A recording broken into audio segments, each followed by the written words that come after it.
Just the way boxing goes. Some people take good shots, and that's the way it is. My bad, mic was off. Going on, Tyler. Let's do some fight night tonight, man. Right now you got Romero versus Sparrow. Hold on, I'm echoing in my ear. There we go. And he's getting to him right now. The problem is he's not winning any of these rounds. And we will be getting that McGREGOR fight later on. That event hasn't started yet. Hours notice, and now trying to walk down Romero. Romero circling to his left, which is, of course, the power alley for Sparrow. Sparrow has just 3 knockouts, though, in his 10 wins.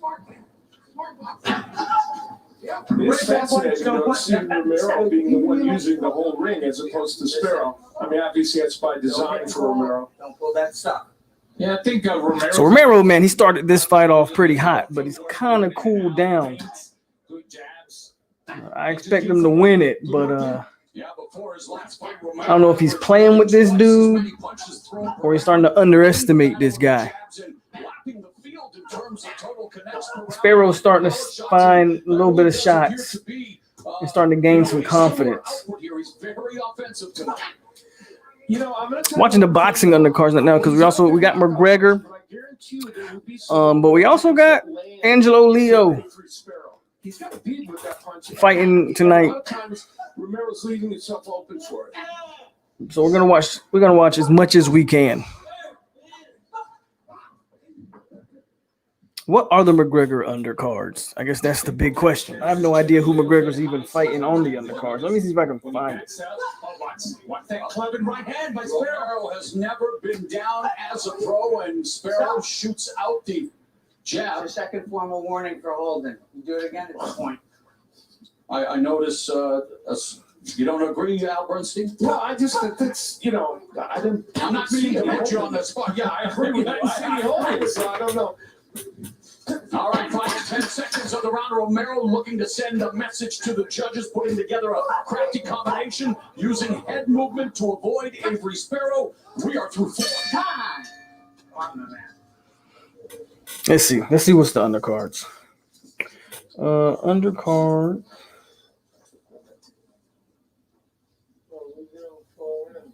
for McGREGOR. Could you show me some? I want you run. I want you fight. Yes, I want you to let your hands go. Let's see, the full card is.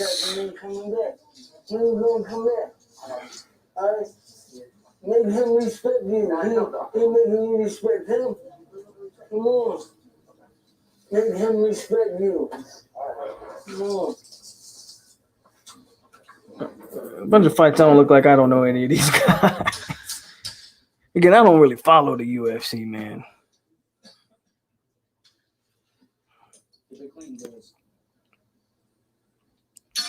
The bell and rounded number 5. And no, Sparrow's trainer ain't no showing, no fight, man. Get out of here. Trying to get my stream cut off and my channel canceled. You want the fight? Go somewhere else. Obviously, trying to keep that jab at bay, and we have seen that there's a nice sweeping right. I don't even know who you is, man. Get the hell out of here. Now trying to back away. By the way, Jefferson also trains Kevin Farmer. That's why people hit the dislike button. We are not live streaming the fight, guys. Really in many ways getting started, guys. I'm giving live commentary during the fight. And while this lightweight division really is, to put it, I'm not live streaming the fight, man. Y'all not gonna get my stream cut off and my channel deleted because I decided to live stream the fight. No, sir. Even Vasily Lomachenko, Lopez lowers the 122 pounds, man. It's getting hot. It's getting hot in here. But don't take off all your clothes, Raul, please. Just you know who? 1-2 from Sparrow. You know who B-Love buzzing is coming here talking crazy, ain't say what's up, how you doing, new to the channel, nothing. Coming here barking orders. Get the hell out of here, boy. And yet the more eye-catching action for my 4 eyes is Rolando. Yeah, no question about that. just past the midpoint. Ain't never seen you on here before. Sparrow needs to let more combinations. Come with no crazy energy like that. I mean, every now and then he lands with that club in right hand, but then that's it. He stops. He admires his work and doesn't do anything. Yeah, Romero switching stances, squaring up here momentarily, and absorbs the jab. My first time watching this Romero kid, by the way. If you're not watching this is Showtime. It was Romero looking Some undercards of the Angelo Leo fight and the power punch you see. Stephen Fulton fight. These are the undercards we got going right now. Again, I'm not live streaming the fight. So if you're just now joining the stream and you expecting me to be showing the fight, I am not showing the fight, guys. I am sorry. You are free to leave the stream if you come in here to see that. Not showing the fight. I'm just talking through the fight, giving my opinion as the fights go on. That title is gonna draw a lot of new people in. Until the referee says something, right? Yes. Hopefully they don't think I'm actually showing the fight, though. I guess maybe the title is a little bit misleading, Tyler. You may be right. Maybe I'm wrong. Maybe I should edit that title and let it be known that I am not showing the fight. But you can hear the fight in the background. I don't think there's any rule against that. And again, get my reactions and all of that stuff once the fight starts. Tonight, this is a lightweight opener, but it's about the Fab Four undefeated fighters, and we are getting right now. We're just doing the boxing. The McGREGOR event hasn't even started yet. 2-pound affair that these guys are all about putting their zeros on the line. It's about daring to be great, even very early on in their careers. Rais Salim coming up as you see him warming up as he is ready to take on vicious Victor Pasillas. And Pasillas, he is the walking. I'm going to change the title just so I'm not clickbaiting people. And you see him already showing off some of that wattage. It's going to be a great fight. It's coming up next. Somebody has got to go here in the fight. Way to listen, Avery. Good job. Good job. Keep it clean, guys. I'll probably leave it just so I can get a bunch of clicks, but whatever. This is round We'll keep it genuine. 6.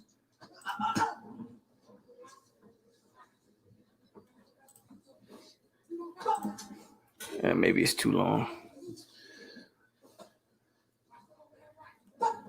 And the dynamic of this fight that I think is fascinating is Romero has decided, for the most part in the last couple of rounds, to box more, show the movement, and make Sparrow come forward. Sparrow's not by nature a come-forward fighter. He is more of a boxer.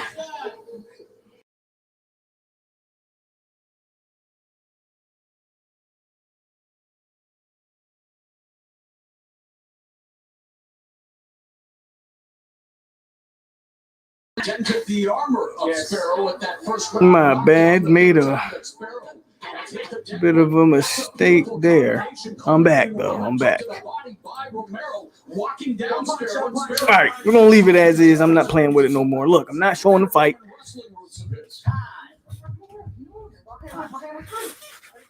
Right now, we're doing Romero versus Sparrow. It's a 12-round fight. Time in. So it's not strike 3, you're out. Did Avery Sparrow do something to insult Johnny Callis before this fight? He's not listening to him, Al. I'm just wondering. And there it is again. Raul, what is that?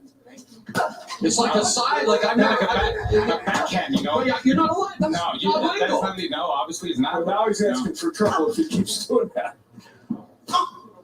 Reminds me of Nate Corey against Caleb Starnes in the Canadian. This fight started off with some fireworks. It's been a little bit underwhelming. But Sparrows actually kind of came on in this fight and made it a bit competitive. Romero doesn't look as strong as he originally looked. Oh, and as I talk,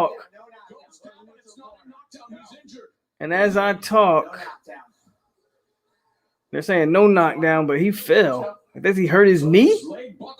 What happened there? He can't put no weight on the leg, man. He might not be able to finish this fight. And Sparrow trying to absorb these punches and avoiding a lot of them. Stop.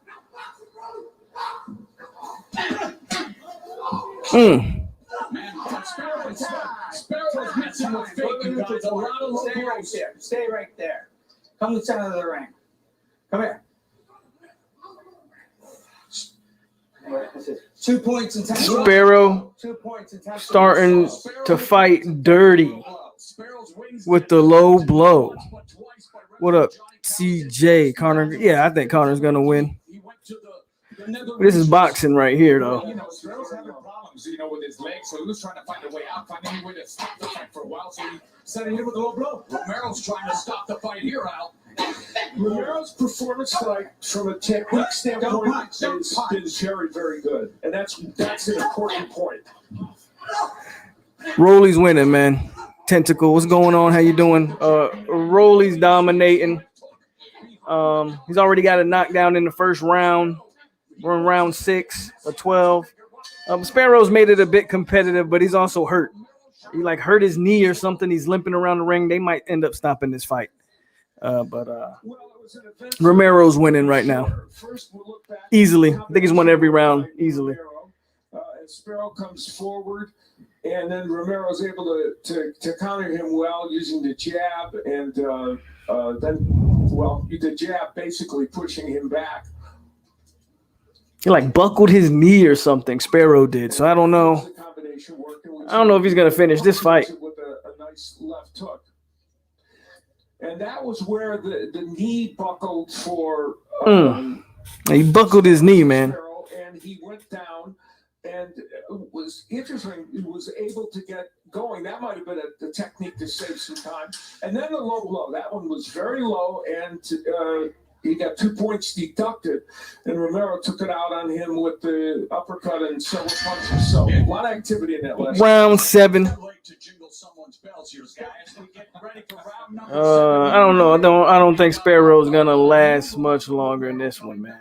After what was a controversial victory, but really looks like he's in his zone. And again, taking on a guy on one day's notice. I mean, Sparrow's behind the 8 ball, but for Romero, he was preparing to fight someone else. Yeah, it was tough on both men, although Sparrow did have some time because he was on standby, but still, he's jumping into this fight. Let's bring in our unofficial scorer, Steve Fard. How do you have it halfway through this 12-round attraction? Well, this is getting very, very one-sided. One is leaving it off. All right. Oh, corner just stopped the fight. Sorry about that. This fight's over, I think. Okay, hey, go to your corner. And Steve Farhood just told me those were the best scores of his career, Al.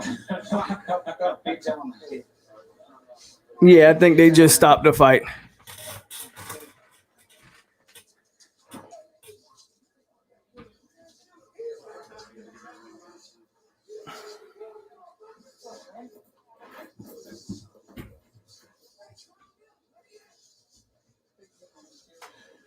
It's so weird watching boxing, man, without the fans and all of that, man.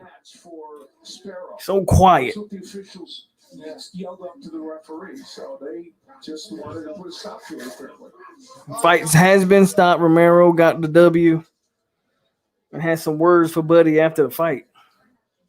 Rolando Romero improving to 13-0 with his 11th victory inside the distance, and the grimace suddenly turns into a grin as he has taken care of business tonight.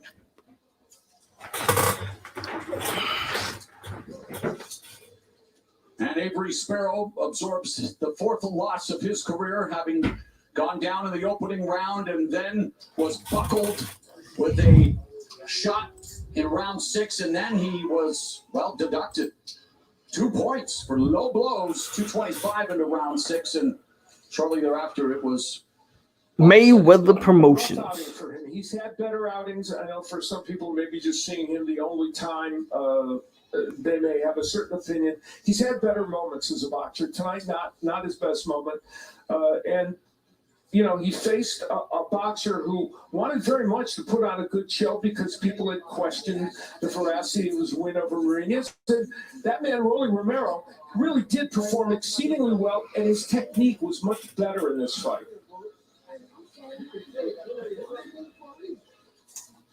Your thoughts, Raul? Ooh, my foot falling asleep. It's tingling. Rolly's really improved from his last fight. Again, he wasn't trying to load up with every shot. He was trying to prepare that knockout. The only flaw that I saw is, his chin was up in the air at times, with a guy that has more power. Like Sparrow only has 3 knockouts. If he gets caught with a guy that has a lot of power like that, he could hurt him, so he's got to tuck that chin in. But besides that, hey, he used some good footwork, good fast. This dude Romero kid, man. He got an attitude on him. You got an attitude on him. He'll be a kid to watch going forward. For him, and I like what I saw.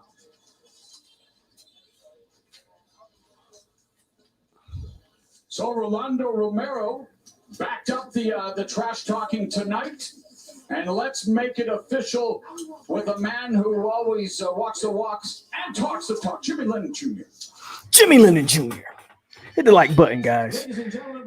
We just chilling. You got the undercards on, so there's not really much action going on.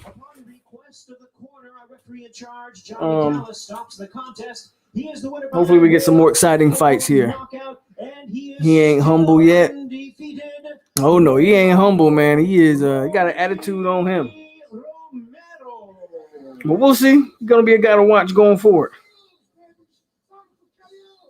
Sign up for KOs. Well, he delivered his 11th tonight, and Rolando Romero keeps a rolling along here in the lightweight division.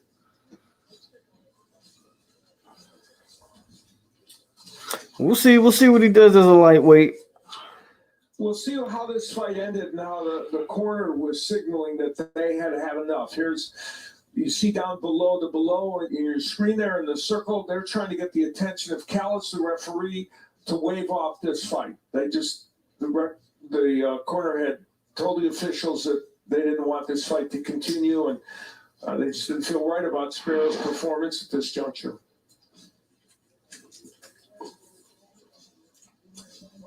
Buck. Rolly can't buck. Rolly can't buck. Rolly can punch. Rolly can't buck. Rolando Romero. He's talking. Y'all hear him talking trash? He's talking. And these numbers demonstrate what he's talking He's in a lightweight division, man. He jabbed a lot more in this match. Didn't land a ton, but he landed enough to set up those other punches like the powerful left hook. And landing 49% of your power punches is very impressive. So an excellent performance by this young man. I love me too. Thank you. Hey, He loves himself. He's like, okay, well, here we go. Bring back our friend Stephen Thornhight at the time of the stoppage. Well, Mo, as I was starting to say before I was so rudely interrupted. Oh, wow. Yes, the judges had a very one-sided fight, primarily because Romero scored a 10-8 round in round 1 with the knockdown, and then a 10-7 round in round 6, a round he won and benefited from a 2-point deduction that the referee gave against Sparrow. So all 3 judges scored every round the same, all for Romero, 60-51. I scored it the same way. And what the world needs now is indeed love, sweet love. And Rolando Romero, well, he loves himself, and why not? Everybody should after a performance. Just evaluate this game. Yeah, I'm not into what our next step forward is right now. In round We just 1, finished that hard-fought game. things got off to a good Yeah, start I for don't know Romero. what's Against your major? Sparrow. In that round, he showed What's your off his major at power. Duke? He used What's your hardest jab to class? set things up, and Okay. then So say you would just land this excellent had left the hook. toughest econ He has a test terrific in the left. The world. mouthpiece came out from the And when you jab, walked and then the out, left hook. somebody asked you, what's your The next power step? punch from Romero put him You see down. what I mean? Is that, yeah, it was that You have some counter empathy. left hook. just give us, The hell Coach K talking about, man? Duke is trash this year. Coach K has been making excuses all year for Duke. Yeah, Al, he set up a lot of combinations today by using his jab a lot. And that's a prime example there, how he threw that jab and then he acted like he was going to throw another jab, but, I call it a check hook.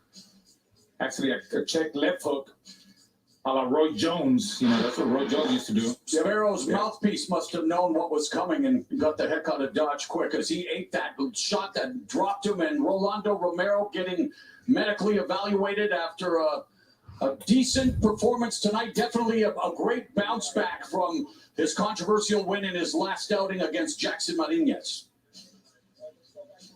Let's go back to Brian Custer. Okay, Mo, thank you very much. Congratulations to Rolly Romero. One thing you've got to admit, he looked a lot better than when we saw him out last time. And you could tell that he was on a mission to show that he had added some different weapons to his arsenal tonight. He did show that he could box a little bit and move, show some movement, always had a little bit of pop, and he remains unbeaten as he gets another stoppage win. We captured some great audio in the corners during this fight, and we call it trainer tracks.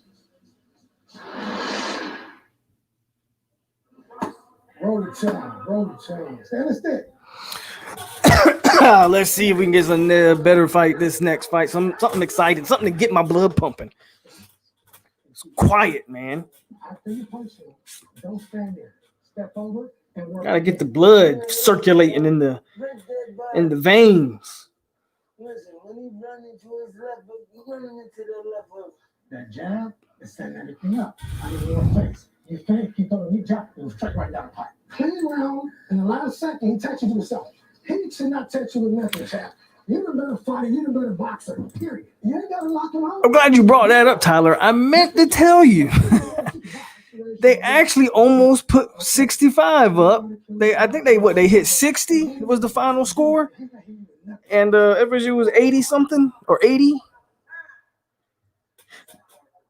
I was surprised they were able to get a little bit of offense. I mean, I stopped watching it down the stretch, but I was surprised to see the final score. They had actually got 60 points. I was like, look at that. Our first fight is behind us. Two more on the way. And coming up next, two unbeaten square off as Raiz, the Beast Alim, takes on Vicious Vic Pasillas. Okay, we're going to see two unbeatens next, so hopefully we get an exciting fight in this one, man. In the near future. And then it's the main event. The WBO Junior Leo and Felton. That's the one I'm trying to see, and then we can get to that UFC stuff. Postponed for 6 months. Now Leo and Fulton Jr. square off. But you were actually really close. What did I say? I said 72 to 50 something. So you were definitely closer than I was. Probably because they playing the backups down the stretch. You know how it goes. Clemson was still trying to play hard down the stretch. FSU all but had that game tightened up. So I get it. Dominant performance for the Seminoles today, man. Dominant performance. Hit the like button if you haven't hit the like button already, man. We just in here chilling, getting the blood pumping. Nothing really going on so far as these fights go. But hopefully we get some excitement coming up. We're going to live stream this entire fight night. And then Wednesday, February 17th, everybody's going to be pumped probably when the McGregor. Say what you want about McGregor, man. That dude has a huge fan base, bro. You can say what you want about McGregor. It says POIRIER Superman. Okay. You think so? I don't know, man. Wong Tao Juarez. I think McGregor handled him the first fight. I'm not sure how he comes back and wins this one, but we'll see. We'll see. But we're going to watch this boxing match first, and we're going to watch Leo versus Fulton. I just couldn't see Clemson losing 80 to 40. It kind of felt like that was going to be the case, though, down the stretch, didn't it?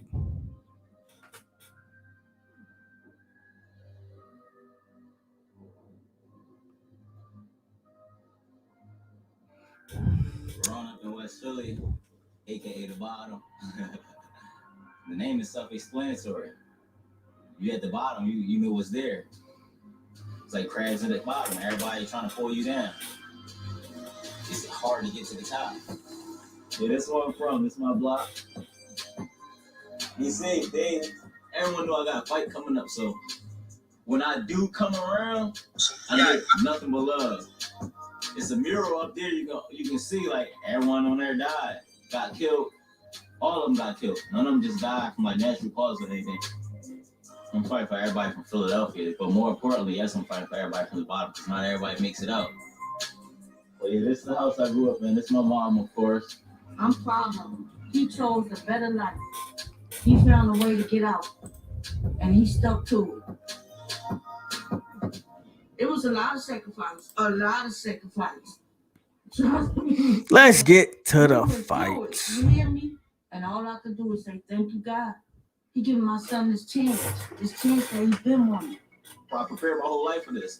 And the discipline, the sacrifice, all that is what's going to help you become a better man.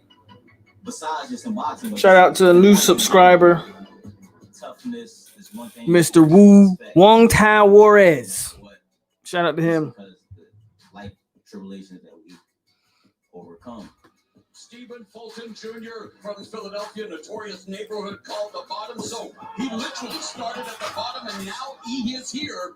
Those characteristics that I have as far as my fighting style just come from me as a young kid. And I had a great imagination. So every time I shadow box, I imagine my opponents right there and trying new things. This is me being cool boy stuff. It's me putting a lot of swag into my style. Are you ready to take that step and contend now for a title? I'm ready for that WBO world title. Very good. I like your hat. Thanks, I appreciate that. Here we go. Philadelphia fans have something to cheer about. Being one of the faces of the new generation from Philadelphia and a boxing, it's like, it's an amazing feeling. People is really starting to give me that recognition. Angelo Leo facing off with Jermaine Williams. Leo had been preparing for Stephen Fulton. Rough Rider, what is going on, man? Just chilling tonight. Night starting off slow. We plan on picking up here once these fights really get started. Everything. But we're starting off slow. We're starting off slow, man. Not much going on. Angelo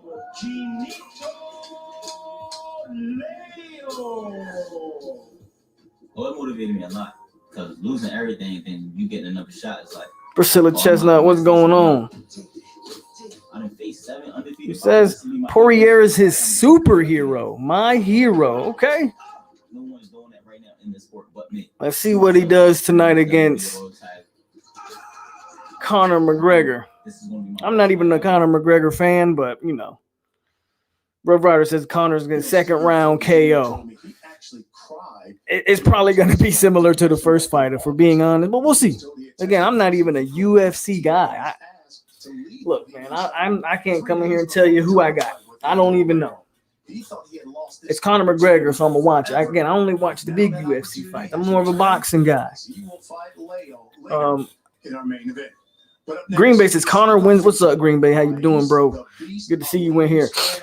Conor wins by decision. So you think it's going to be a tough fight then for Conor? Or you just think Conor's just going to dominate and go by decision? What you think? What you think, Green Bay? You saying Conor wins by decision?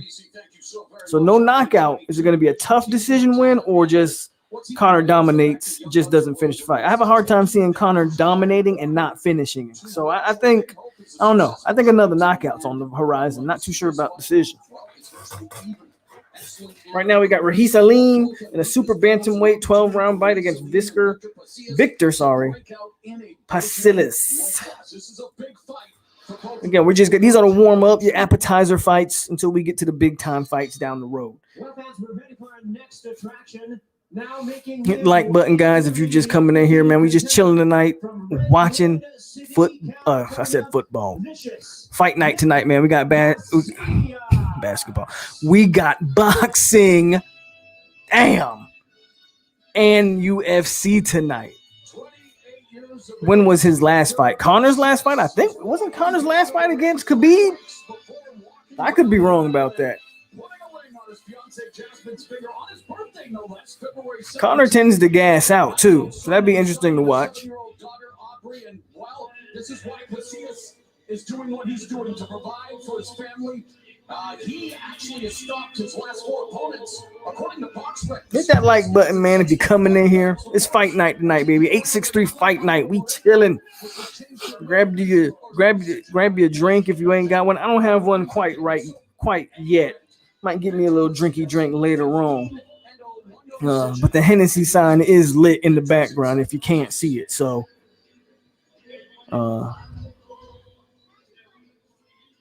no, he fought the cowboy dude. Okay. Okay. So he fought.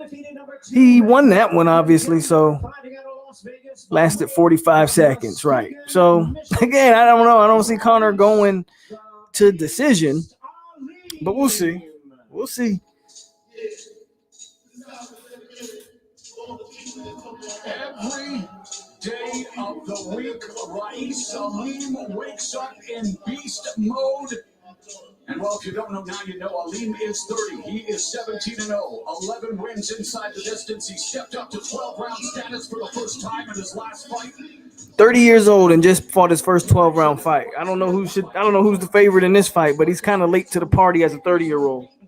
Aleem slowly wore down Bates until the fight was stopped when Bates suffered a right wrist injury in round 10. And here's a guy who has every reason to trust his. Any good undercards, you guys like Rough Rider or Green Bay? Any good undercards on the UFC card that we should look at?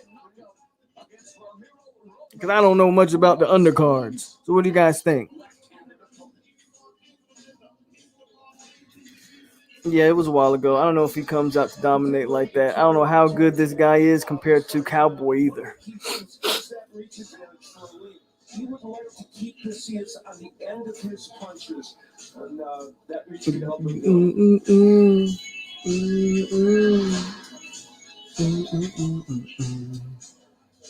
Man, watching fights without crowds is super weird and to listen to. Way too quiet. Should be a lot more energy in a boxing. Stephen Jones says, "Hey, 863, what's going on, man? The McGregor fight. What's up, Sniper Game? Is on paper. It's on. Actually, it's on ESPN Plus. I think you have to be on ESPN Plus to watch the fight. I don't know if it's on regular pay-per-view. You should watch the fight before. And you go on the show. I'm not gonna show the fight. Once the second I try to put the fight up, they're gonna cancel me. They're gonna block. They're gonna delete my channel. So no, I'm not going to show the fight. Just gonna give my live reactions. You guys will hear the fight in the background if you want to stick around. But no, I'm not going to show the fight. Right now, we just got some boxing on here. Chandler and Maradov, great knockout, guys. He won't be able to show it. His stream will be pulled down for sure. Yeah, I'm not showing the fight, guys. You guys can listen in the background or watch with me. But no. Not showing the fight.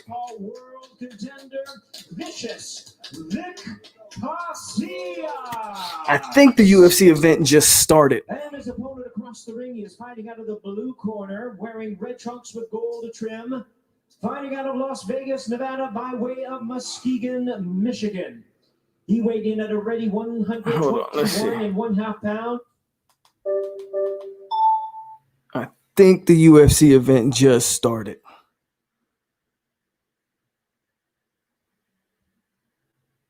No, not yet. Main card is at 10 p.m. Eastern. What time is it in the States? Not 10. Is it 10 p.m. yet? Let me check. Yeah, so it should be starting soon. Should be starting soon, but it hasn't started yet.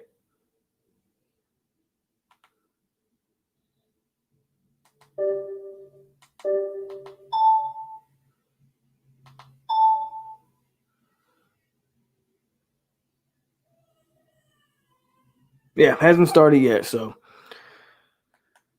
we're waiting for that one. Let's go back to the boxing. You versus Lil Polk gonna be tonight's main card. Man, he'd whoop me. Prelims just ended. Okay, so we'll wait a little bit. We'll watch this fight. Then the UFC card should be well underway. You know, this could be a terrific fight, and I think it's going to be. One of the reasons is they're both so busy. Aleem averages 63 punches around, and Casillas 74. They will be active. Casillas a very confident fighter. He said, I could go forward, slipping, bobbing. Good body shot. He said, I'm going to give this guy a boxing clinic.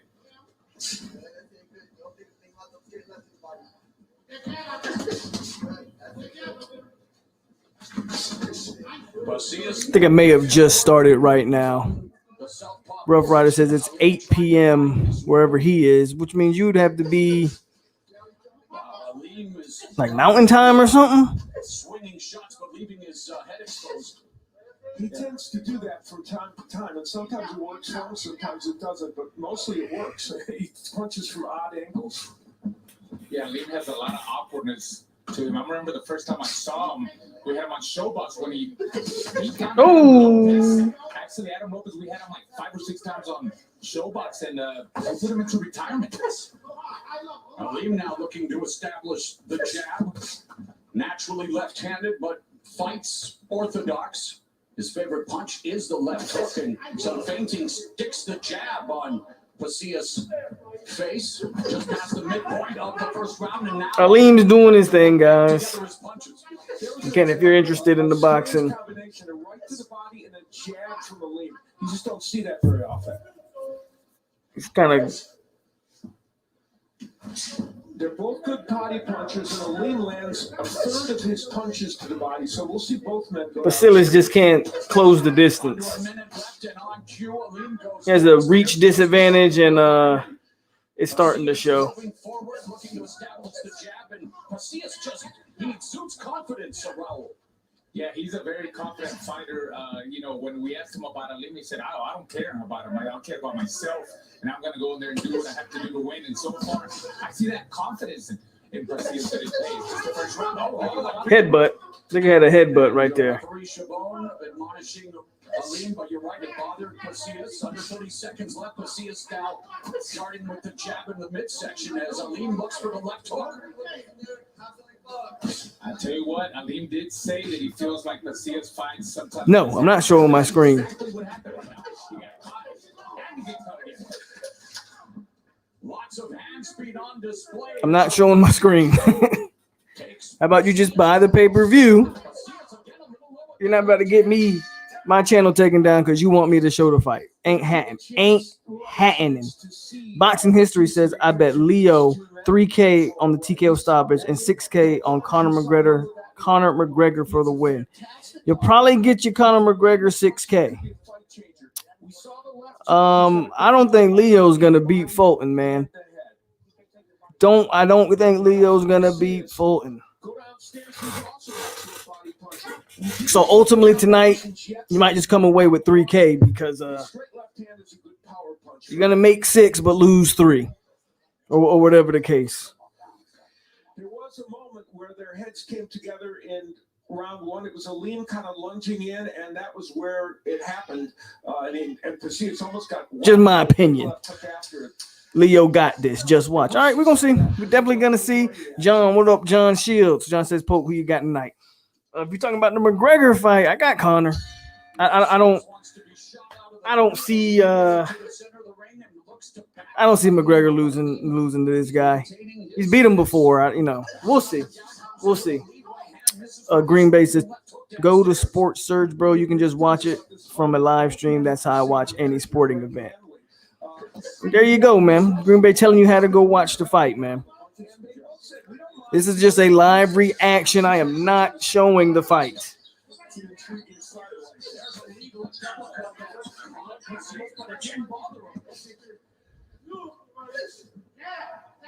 I don't think this fight's going to go full 12 rounds either. Aleem looks like the better guy. At least early on he does. We'll see. It's not his number one weapon, but at least even against the lefty, it's hard. Oh, he fell. It was a slip, though. He's very unorthodox, Aleem is. Those are very awkward angle punches. But because of the way he fights, he gets unorthodox punches to land, man. Yeah, after that fight, he said, I want to keep up with the 122-pound division. Well, this is a good start here. Let's see if he can beat Aleem. Jab, and then Pasillas firing off that left hand as Aleem tries to close the distance. So we're going to check the UFC event right now. Aleem really using his jab, and it's his speed. Don't have much interest in this fight personally.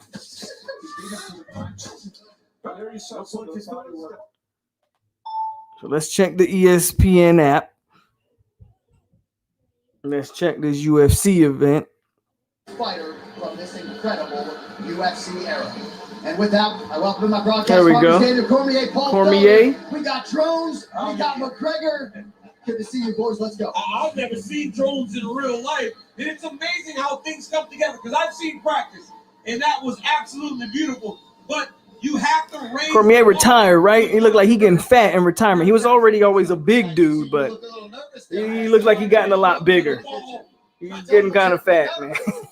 Listen, we're not all that tall, so none of us got put by the drone. But what a main event we have got tonight. And let us begin with Conor McGregor. If fight week is any indication, DC, mentally, physically, he might be in the best place in his career. Oh, yeah. He looked and felt this great. But got to get past the diamond of Lafayette, Louisiana. Dustin Poirier is a different guy today. The experiences that he has had since he lost that fight to Conor McGregor has prepared him for this moment. He has beat world champions. He has held a portion of the UFC championship. He is more confident and comfortable in this spot than he was when he somebody's getting knocked out, Green Bay. Just from watching this guy's highlights, they look like they're going to stand up and square up. This is why I hate the ESPN app. It's buffering. Okay, here we go. We're back. And, of course, McGregor's got the one-hit KO power. He seems like the Conor that we saw who was fighting the first time around. Slow fight, no balls. He can't show it on YouTube. We'll flag him. Carson PB can eat a dick and get the fuck out of my stream. How about that? Coming here with that bullshit. Bro, I'm not showing no fight. I done said that a million times. It ain't happening.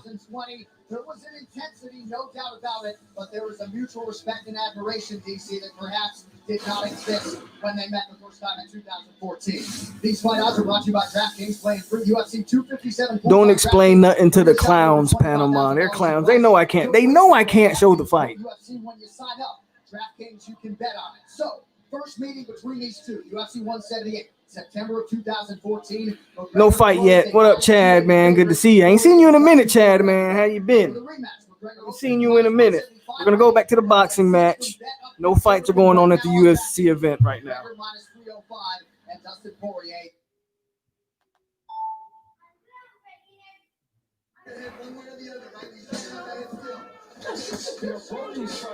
Because I do want to make sure I watch this this title fight between Leo and Fulton. Chad said he's been working. All right, man, making that money. Ain't nothing wrong with that. We have the main event coming up, much anticipated battle between a couple of other unbeaten Angelo and Leo. It is maiden voyage as a belt holder against the undefeated Stephen Fulton Jr. But you know that Macias and Aleem would love an opportunity to face the winner of the main event, and they want to impress. And so far, Aleem is doing just that, but Macias doesn't appear to be going anywhere else. Aleem, let me tell you, the one thing Aleem is doing is throwing those great body punches, and I think that's helping to set up everything. And he's changing up his right hand. If you see, he throws an overhand right, a deep right hand, and a right hand to the body. I love what he just did there. He went from orthodox to southpaw while still throwing punches mid-move. That's beautiful, just like Manny Pacquiao. That's all. Not that many fighters could do that. Switch from righty to lefty without you even knowing. That's very impressive. Reis Aleem continuing to impress here in round 3. He's a martial artist, so you're going to expect him to have moves like that. He actually was a karate student, a karate cut 3, obtained a black belt by 13, so I'm not surprised that he's as fluid as he is, although he's got to be careful with the hands down low. Yeah, he puts his hands down too low. He's going to get caught, but he's doing all right. Third round here. Ray Fitty, Pope, what it do? I'm late, but I'm here. Hey, at least you're here. The UFC event just recently started anyway. No fight yet. We got the boxing. I'm really just for the boxing. I'm waiting for the main event in this one. Boxing on Showtime. Leo versus Fulton. I'm going to watch that one. Chad says he's excited about the players we picked up in the portal. We had a good portal, man. They picked up some solid quality guys in the portal. Absolutely, Chad. Let's switch back to again, I'm not too interested in this particular fight. Let's switch back to the UFC. Let's see if anything's started jumping over there yet. 23 people, man. Look, if you came to watch the fight, you're not gonna see it here. I'm telling you that right now. I done had to block a couple people already coming here talking greasy. If you came to watch it, I'm not showing the fight on my screen. But you can watch along with me and get some live reactions and some whatever. You just want to kick it, watch it with somebody tonight, that's what we on. But we ain't showing the fight on screen. Ray Fitty says he's on that Remy. I was on that 1738 last night, Ray Fitty. Maybe you can get some fight in those helmets and flags you got hanging up. John, don't come in here with the BS. McGregor gonna win by the third round. I expect McGregor to win it too, but we might be in for a good one. It looks like our first fight is gonna be a female fight.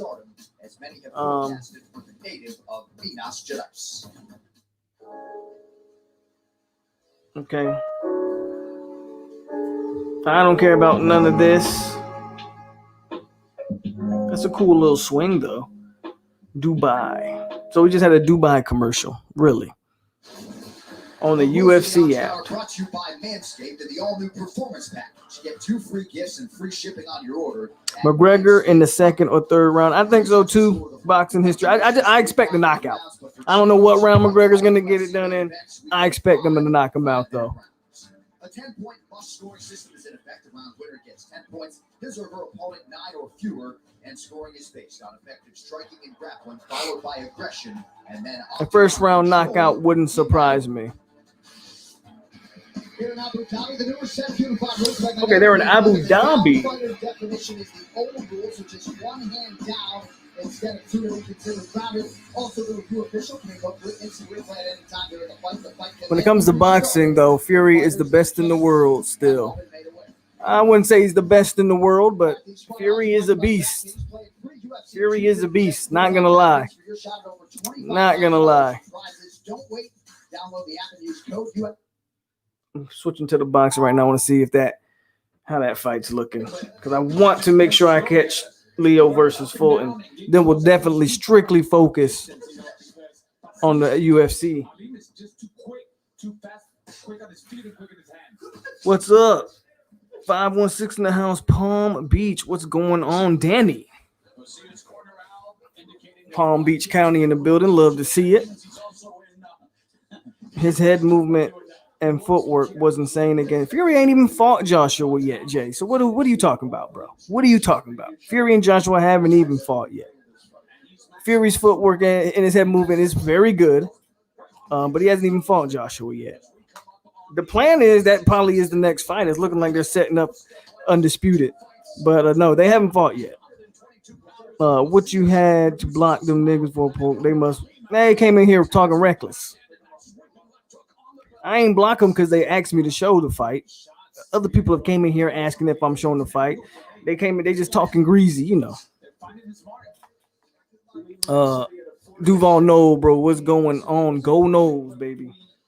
Fight night tonight, but go knows every night. So far, it's looking very good for him. Yeah, Aleem's upper body movement, very fluid, stutters. Fourth round in this Aleem Pasilas fight, if anybody cares about this one. So we're going to flip back and forth until the main event of the boxing starts. Then we're going to watch that full fight. And then once that fight's over, we'll strictly UFC for the rest of the night.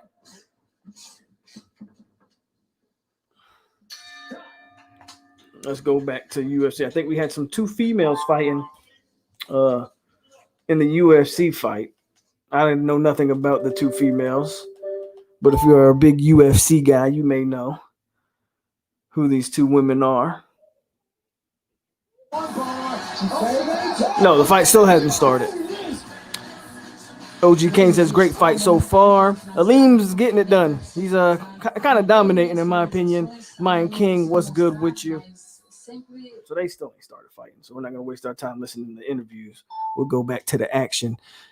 Are you going to stream it? I am not going to show it, my man. I don't mind you asking.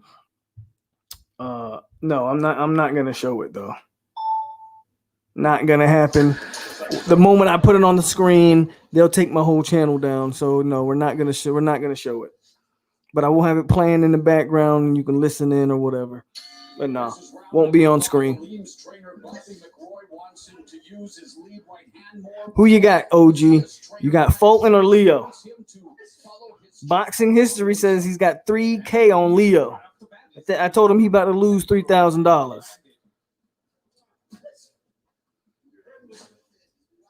Alima's fighting a very disciplined fight. You know, he's in and out, he gets in the right range, and he offsets Pacia's distance. You know, he gets confused. His accuracy is impressive from these odd angles. Yeah, that's what makes Alima very difficult fighter to fight. No problem, man. Hey, Poke, what's your top 5 corners going into the draft? Bachman says, nah, bro, just watch me. We win it. All right, we're gonna see. We're gonna see if you win the $3,000 or $6,000, whatever the case. My top 5 corners going into the draft. I honestly would have to get into the tape and start watching the tape. Off the names, just off the top. Shoot. Surtain, Campbell. And again, I just gotta watch some other guys, man. I'm not gonna lie to you. This year's a weird year. You feel me? This is a weird year. Boxing History says his predictions are always on point. Okay. Yeah, he's what he told us is what he's doing, and that's always nice when it happens. Okay, Boxing History, your predictions always on point. Who you think? You got AJ or Fury? Who's your guy? Who's you taking in that fight? Tyson Fury or AJ? Who you taking and why? Do you see Asante top 5? The only thing that's stopping Asante, man, is his height. Not gonna lie, his size is stopping him. Maybe in the right defensive scheme and system, Asante maybe, depending on who gets a pick where, maybe Asante Samuel could be one of the top 5 corners off the board. It's hard though, because his size I think is gonna hold him back. Boxing History says Fury. Okay, I agree with you there. I think Fury would beat AJ as well. So I think we're on the same page there. And there's a counter from Pacias.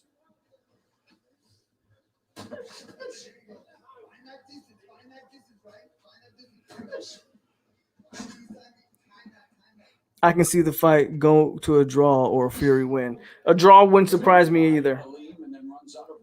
Money-wise, it just makes more sense for that fight to go to a draw.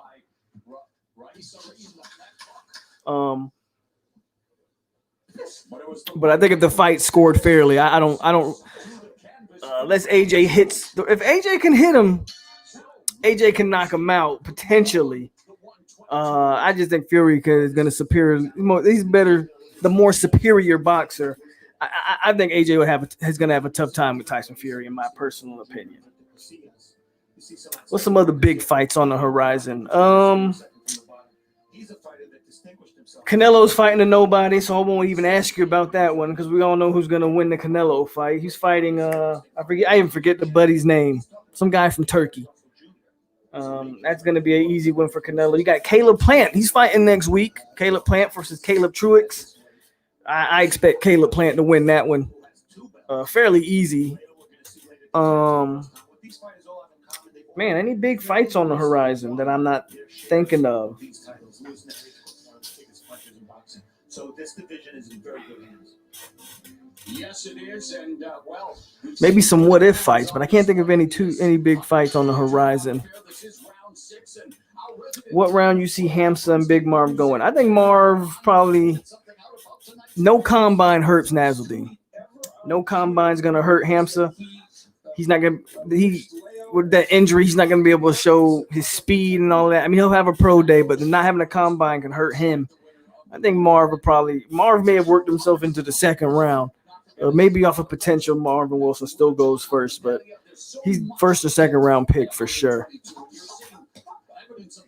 We're in the 6th round here. Solid fight, but I think Aleem's really kind of hitting his guy at will. Competitive fight, but I think Aleem's won about every round, and I haven't even been paying too much attention. Tyler just asked me Logan Paul versus Mayweather. Man, I can't even answer that. Oh, Priscilla's Aleem with the knock. Aleem got the knockdown.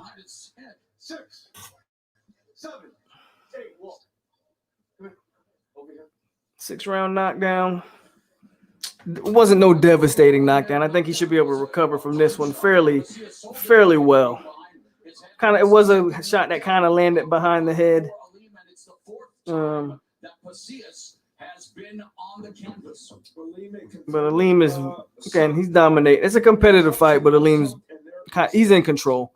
He's in control of this fight. Representing again different looks, a hybrid of the sport, the evolution, as we mentioned. I mean, karate is a completely different sport than boxing. But the body if you just now joining the stream, I am not showing the fight. I know I'm gonna get asked this. I'm gonna get asked again. I'm not showing the fight, guys, but you're free to stick around and just watch it with me and listen to my commentary, which I won't really be giving too much commentary, but see my live reactions and all that good stuff. Let's watch the fight and have some fun. Grab you a drink. What everybody drinking on the night? Ray 50 said he was on the Remy. Me, I'm not on the drink tonight. I'm debating on, do I want to drink that 1738 again?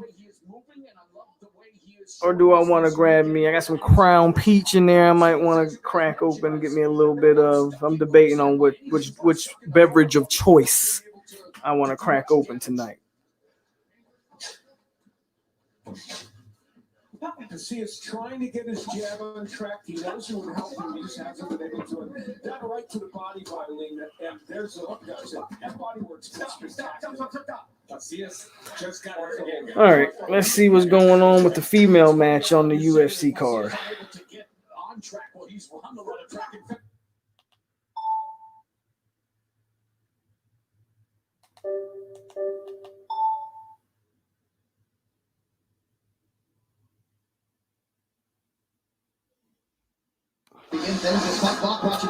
Right, we got the females in the ring.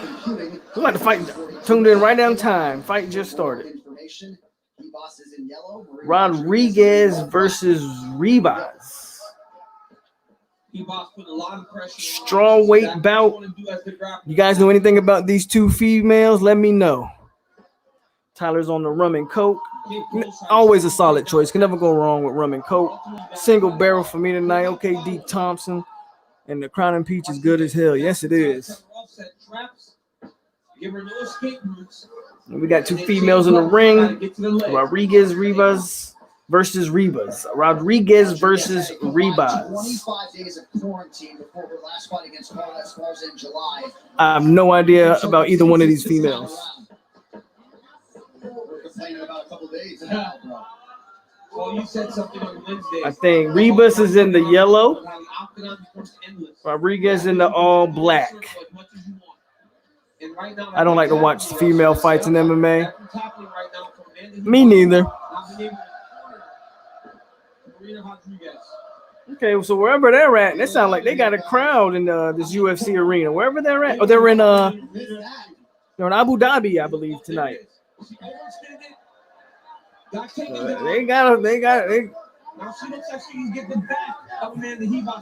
They got a decent crowd in there. If she can get her hips back facing towards the mat, she'll be okay. Rodriguez doing a good job of lacing that leg so that she can't fully turn in, but I don't see her being. I got two flat blunts. Pope, what do you think about Ryan Garcia? Ryan Garcia is a solid young fighter. I think his chin may be a little suspect there, Danny.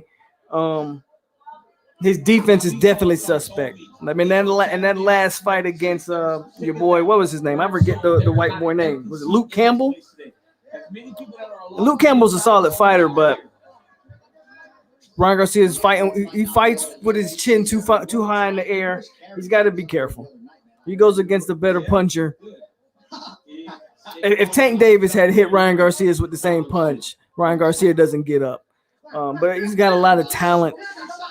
He's got a lot of talent, man. Got to shore up his defense.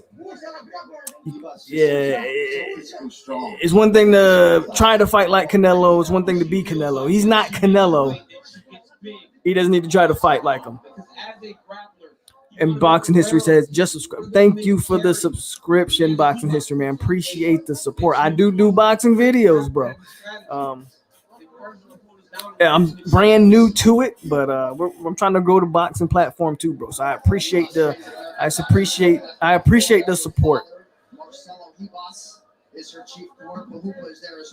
Okay, we're gonna go back to the boxing because I kind of agree with Boxing History here. I'm not too high on the female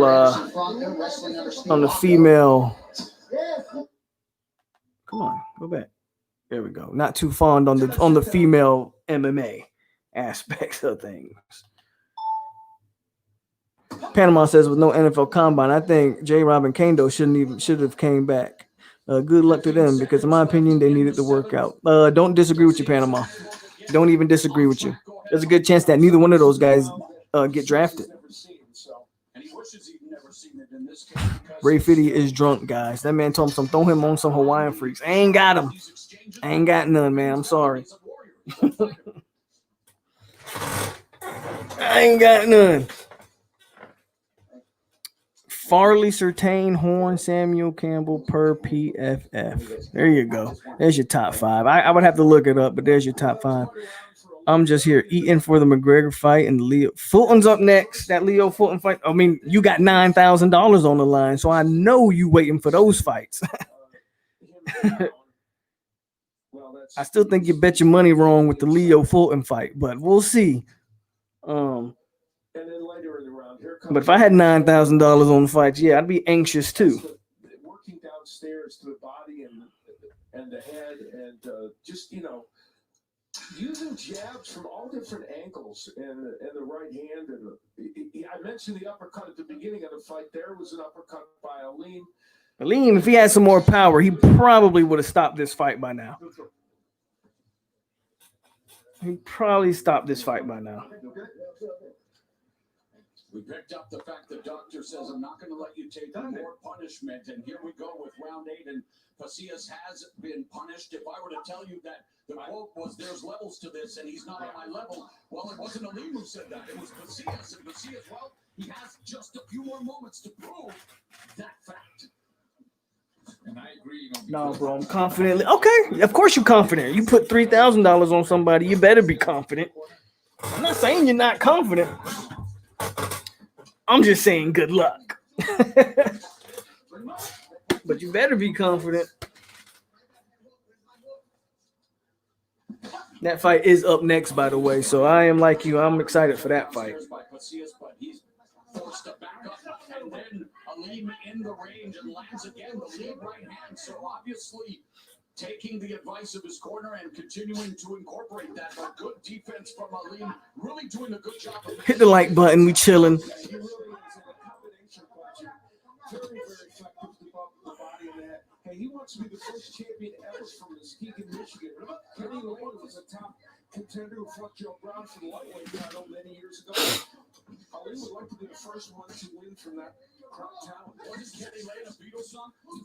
Minute 40 left here in the 8th round, and Pasillas lands the left, but his balance, he's not steady, Raul. No, not a strong foundation, really unbalanced. Okay, Pasillas is trying to make this a fight, man. He's trying to make this a fight. He's actually getting some good shots in here right here. This is a good round. This is an entertaining round right here.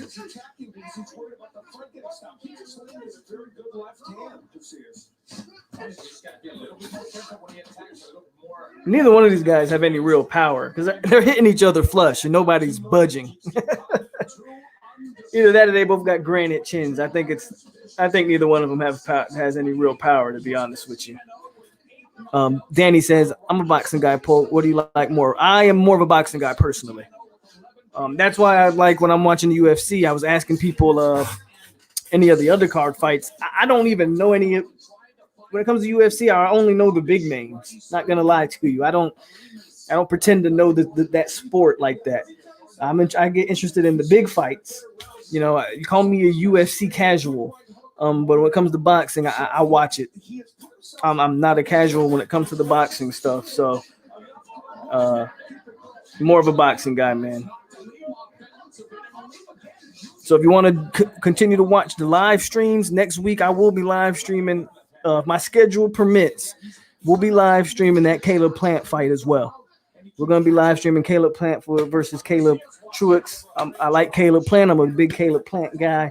I think Caleb Plant's got the goods in my book. So we're going to be live streaming that fight next week. I think Leo gets Fulton somewhere in the later rounds, 8 through 11. All right. The junior featherweight belt is on the line coming up next.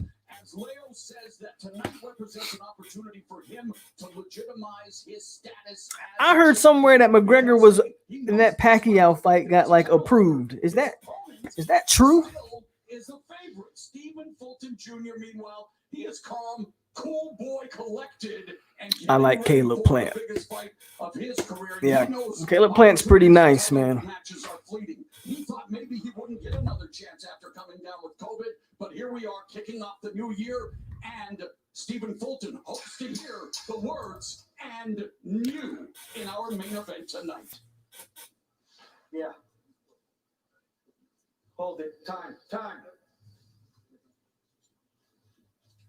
All right, go ahead.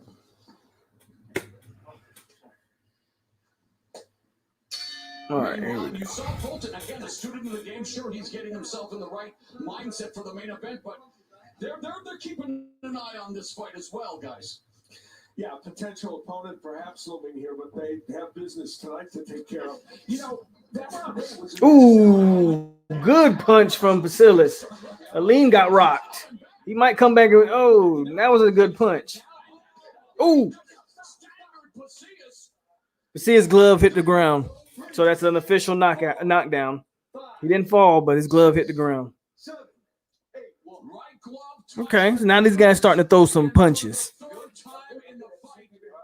Pasillas has been knocked down, and talk about high drama at the fight sphere. Pasillas seemed to have bothered Aleem, and then Aleem said, enough of that. I'm going to knock you down for the third time tonight. Leo fight's coming on next.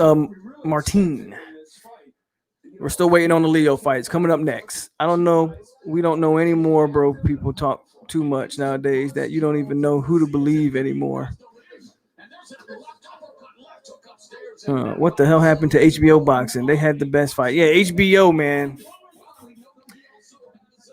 Canceled the boxing coverage. Just accurate. He's incredibly accurate, like an atomic. It's round 9 of Aleem and Pasillas.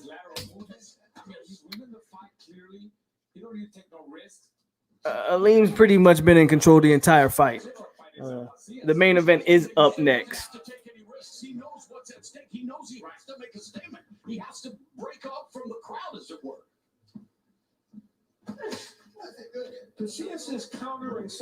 This round started off pretty good. Aleem was staggered. Pasillas got knocked down, but we kind of calmed down here at the end. I think a little more accurate this round. And that lead right hand continues to be the way that Aleem sets up his combinations. Darting out with that lead right a little. Is Aleem a little gassed? He started strong the first 6 rounds, and he threw a lot of punches in him. And I don't know if I see that, guys. I don't know if I see that. Maybe, the pace definitely, but look at the he's not throwing like he was in the first couple of rounds. Maybe he's just happy with tagging him from the outside.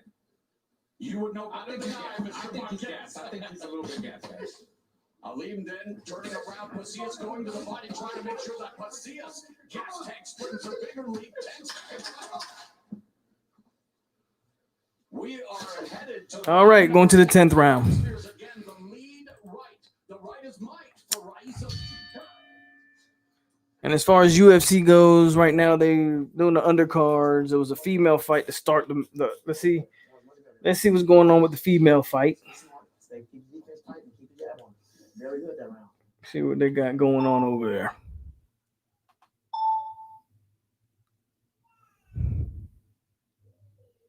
a moment for Marina Rodriguez, and if you did have the wherewithal on DraftKings to bet on. So it looks like Rodriguez beat. What was the other girl's name? Rubia by knockout. So we missed the knockout. Rebus. Marina Rodriguez defeats Amanda Rebus by a knockout. Congratulations to Marina Rodriguez. Don't mean nothing to me. Let's see what the next fight is. Martial arts history. He is one of the all-time great finishers. Proper Stops brought to you by Proper Number 12 Irish Whiskey, the finest, the tastiest, the smoothest liquid gold in the world. Paul, 22 pro wins, 19 of them by knockout or TKO. Yeah, listen, Conor McGregor is more than just charisma and energy and left hands. It's the way that he corrals these fighters, his calmness, the way he collects himself, and the game plans that he comes in. He's so smart with making you fall onto these shots and slipping out of the way just enough to land his shots without getting hit by you. One of the best strikers in the world. All right, these locker room shots are brought to you by P3, the official protein snack of UFC. I think the next fight is Andrew Sanchez. Again, you guys tell me. I don't know some of these guys. Again, I'm a casual when it comes to UFC. Andrew Sanchez versus Mahmoud Murdoch. I think that's the next fight. Giuseppe, what's going on, partner? I think Murdoch is one of the guys people told me to pay attention to. It's unfortunate because I'm not going to miss the Fulton fight. Chris Robertson said, what up? Orlando in the building. What is going on? Orlando is in the building tonight. What's that? Orange County, right?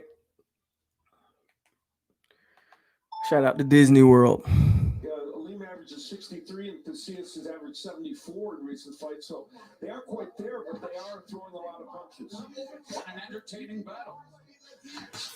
I only know the big names in the UFC, LOL, but I watch mostly boxing. Same thing here at Boxing History. I don't know too many of the lower UFC guys. Nice double jab with the left just missed. And remember, Victor Casillas, a nice combination by him. Victor Casillas came into this fight with good credentials, and we know he knows how to fight. So it's not shocking that he would get some work done in this fight. Under a minute left in the 10. Aleem targeting the body. Lead left hook that just misses. I really want this fight to be over with so we can get to the main event. I am tired of this fight, to be quite honest with you. I have no horse in this fight, so it doesn't really matter. Final 20 seconds of the fight. Aleem left hook and a right hand by Aleem Casillas. Casillas' corner wants him to let his hands go. He does. We're headed to round 11. 122-pound division, 2 unbeatens. Bing, bing. All right, man. Well, the 20th anniversary. This one's going to full 12. Let's go to Mr. Showbox Gordon Hall is going to say, Steve Farrell. Mo, it was 3 nights ago, Wednesday night, right here at Mohegan Sun, and good fight. Super featherweights, Avagyan, Armenia, we've seen him on Showbox before. Jose Nunez, Avagyan applied pressure throughout. These guys were throwing shots. Came in unbeaten, left unbeaten. That fight was scored an 8-round draw. And our main event, 140-pound prospect Mike Williams remained undefeated. He scored an impressive 10-round unanimous decision over Colombia's Jay Serrano. Scored a knockdown along the way. As you see, Williams is quicker and stronger. He dominated the second half of the fight. He's a prospect from right here in Connecticut. A prospect to watch. Someone needs to get knocked out. I agree, man. Someone needs to get knocked out over here. Tyler, is that the fight you wanted me to watch? One of those guys are knockout artists or something that you were telling me about? I'm gonna turn it on because I don't care about this fight. But this fight only has 2 more rounds left. But once that Fulton fight and Leo fight starts, that will be the focus. Here, let's go back. Hopefully that fight started already. Let's go back. Most of those rounds that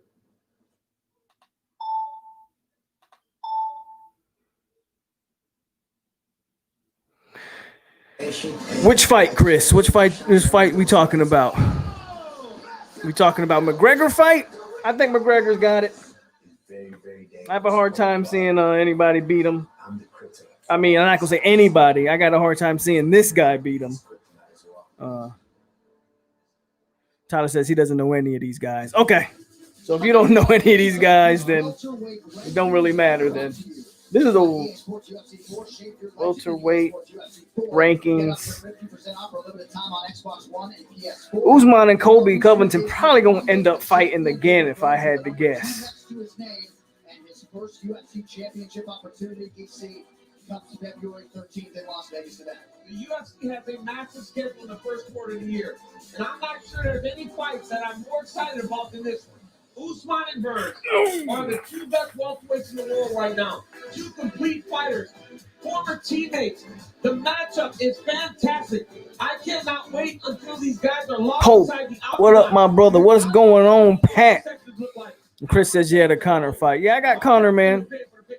So Gilbert Burns has stayed in Florida. Kamal Usman has gone to Colorado to train. Okay, we're gonna go. They're just talking on UFC, so we're going back to the fight. No, Clara Clark, you cannot see the actual fight here. I am sorry. Oh, if this fight's over. That was quick. I mean, it wasn't quick. It went 11 rounds, but I thought we were going to get a 12-round fight here. I guess he knocked him out.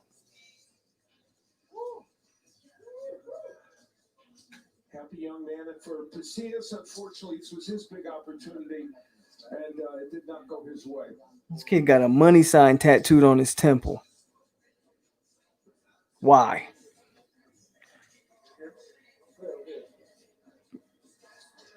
Pat, that was a nasty win today, too. I agree. Probably going to be light work. Okay, let's see the knockout here. Ooh. Nice. On the chin. And the ref kind of called that one off. I got it, but bro, I don't know. Boxing history, I don't know. People act like I'm really gonna get my whole channel taken down by showing this fight. No, it's not gonna happen. He surely did, guys.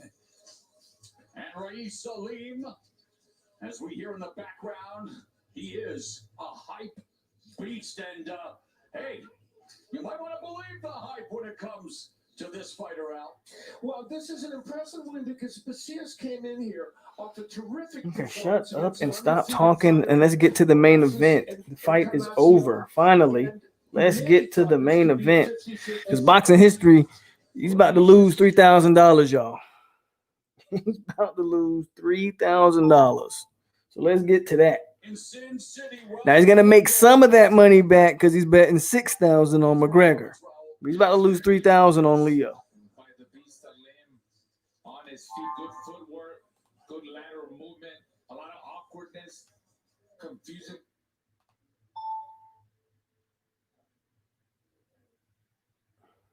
And then just ruined Trevor Smith. That was back in December 2019. All right, so you got this guy walking to the ring. Yeah, there's a lot of hype behind this young man. We'll watch this until the main event gets underway. But it wasn't until that Trevor Smith fight that he really showed his ability to lay hands on people and get a big knockout. He was setting those punches up so well, going to the body. Matter of fact, upstairs, cutting angles, and I'll leave this on. You guys can listen. I am going to go get me an adult beverage. I'll be right back.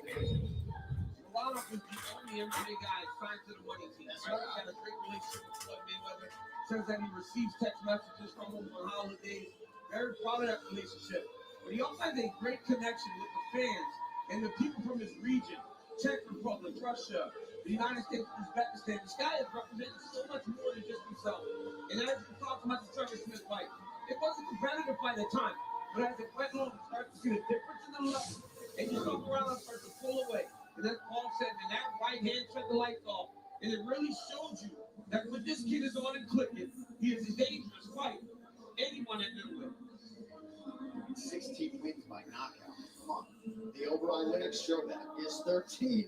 And he punched his UFC ticket by knocking out a couple of UFC veterans before he got here. Became a father in May. His daughter Rumia was born. So a lot to like when it comes to McGREGOR. He has improved his wrestling. Perhaps that will get a test from the 4-time NAIA All-American Andrew Sanchez, who is waiting in the wings.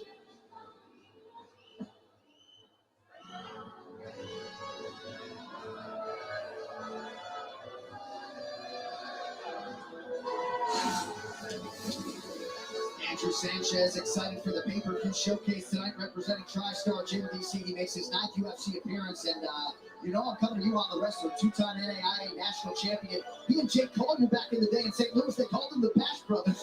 You know he can swing too, but certainly a wrestler at his best. Absolutely, and he told UFC.com that when you're learning new skills, it takes ups and downs, especially in fighting.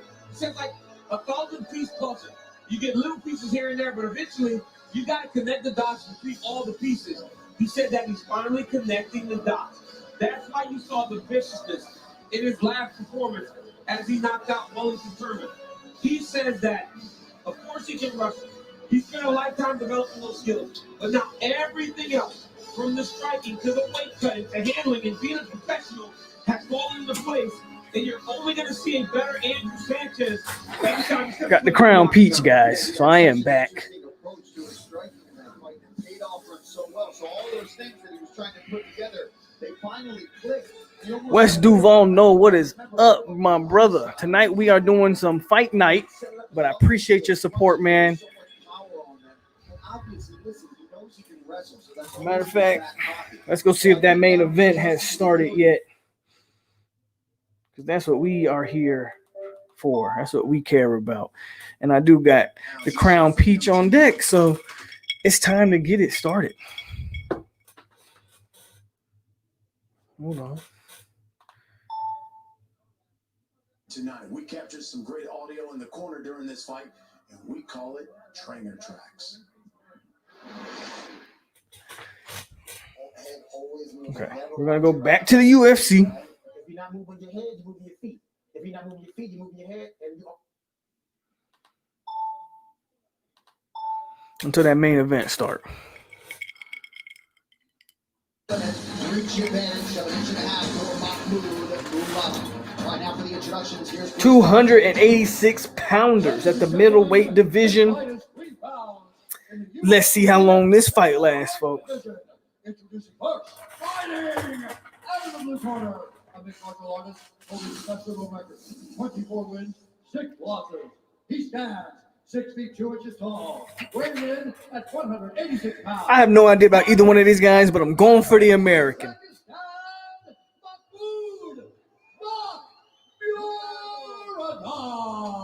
Now, cheers to you guys, man, for coming in, showing some support, and watching some fighting with me tonight, man. Has Liam Fulton started? Not yet, Rose. It's going to start next. We're going to watch this until that fight starts.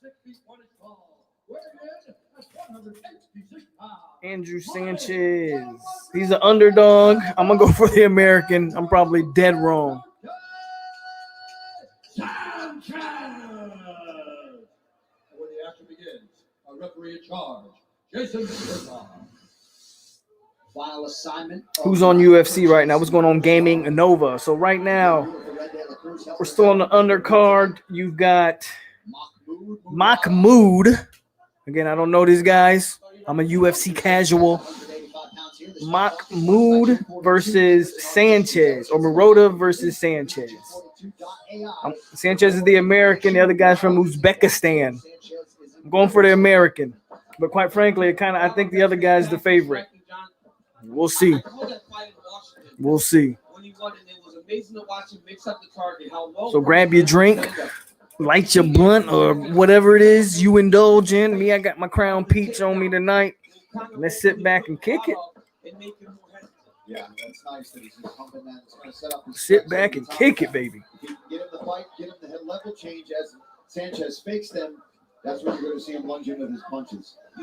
Anybody that's watching the Fulton and Leo fight, let me know when that fight's starting. I don't even think those guys are in the ring yet, and I'll switch over. In a lot of ways, that's safer, DC, than throwing a knee up there, because a lot of wrestlers will try to eat that knee just to close that level and get in there. Oh, that is a big moment right there by Murado. Defending the first takedown. Some big leg kicks, too, from Murado. Sanchez, though, able to land a right hand in that exchange. Come on.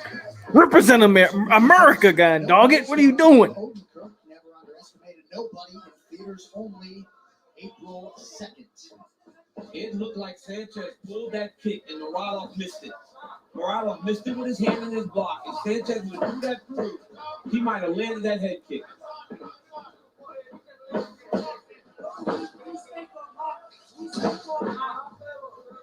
These two guys seem intent to do the stand-up game here. Not too many. I think Sanchez guy went for one takedown and got it blocked. But other than that, they're not grappling. They're just throwing straight hands. So I love to see that. Give me straight hands all day. And nobody's really connecting with anything significant as of yet. No one did that better. No one did that little side karate stance better than him. He did, Rose? Ooh. Sometimes people, he's trying to capitalize for views. That's all I can say on that. I'm not getting into that, bro. I'm not getting into that. T2I is my guy, so I'm not getting into it. As far as Zoe goes, I've never had any negative interactions with them, so I got nothing negative to say. As far as turn tally goes, sometimes it's just best to mind your business and stay out of the stuff like that. But who am I to say anything? I'm gonna mind my business. We're gonna do an 863 fight night here tonight. Grab your drink and whatever else you got. And at the end of this round, I'm gonna switch over to the boxing. And by then, that main event should be getting ready to get started. We got 1 minute and 30 left in this first round. And nobody's really landed anything of significance. I would say Muradov is won the first round, my amateur analysis on UFC. But he seems to have been the guy in control here. He's blocked a couple takedowns. He has been one to land some strikes. So that's who I would kind of give the first round to. 1 minute and 8 left here in the first round. Less than a minute left. Yeah, he's going for a takedown. He's not the same guy in terms of his confidence and his approach to trying to stand up with these strikers. Before, he would have taken 5, 6 takedowns. He went for the gusto, but he missed.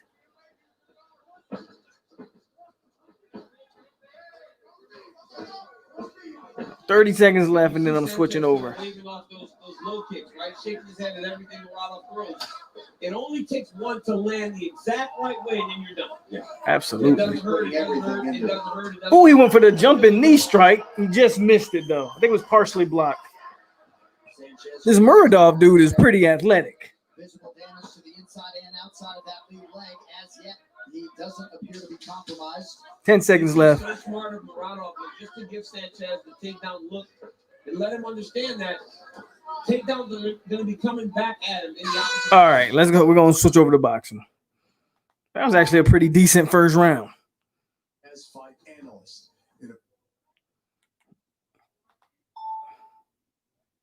it's the classy Jimmy Lennon Jr. Let's sit it back down ringside again. Here's Mo. Thank you very much. All right, here we go. Yeah, we are set here at the Fight Sphere for the main event, and really more than the main event, the WBO Junior Featherweight Championship. Angelo Leo versus Stephen Fulton Jr.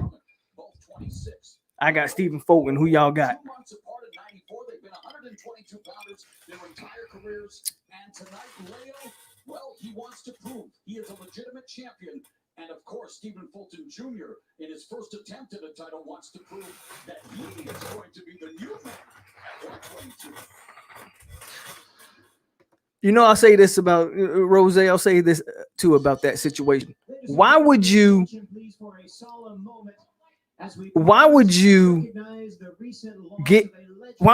get into something that one has nothing to do with you and then delete it?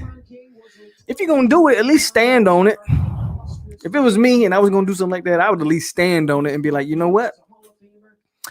You know, troll both of them. If it was me, in my opinion. What do I know? We ask you to join us in a boxing tribute of a 10 count. As our timekeeper tolls 10, honoring the loss of a national treasure, hammering Hank Aaron. Hank Aaron did pass away. Larry King, I think, passed away last night, if I'm not mistaken. So right now they're doing a tribute to Hank Aaron. And then I think we should be getting this main event underway. Boxing history, you ready to lose that money, baby? But that Osborne Bronc was nasty, Tyler. Straight nasty. What's going on, Concrete Heart? No, what is good? Thank you very much, ladies and gentlemen. May God rest his soul. Ladies and gentlemen, as we approach our main event of the evening, we extend a special... I believe this main event another. What you mean? This is it. This is the Leo versus Fulton fight right here. And now the time has come for the featured bout of the evening, the WBO Junior Featherweight Championship of the World. And now we welcome our boxers as they make their way to the ring. First, ladies and gentlemen, here is the challenger, the undefeated top-ranked contender from Philadelphia, Pennsylvania, known as Cool Boy Steph. Here is Stephen Fulton Jr.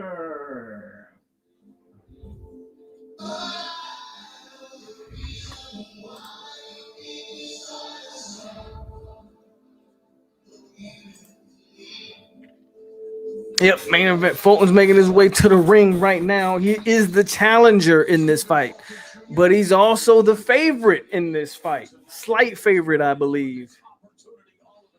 These guys were supposed to fight last August, if I'm not mistaken. Fulton came up with COVID, so that fight, he had to pull out of the fight. Leo ended up fighting another guy. I forget who that was. Won the vacant WBO belt. And here we are now.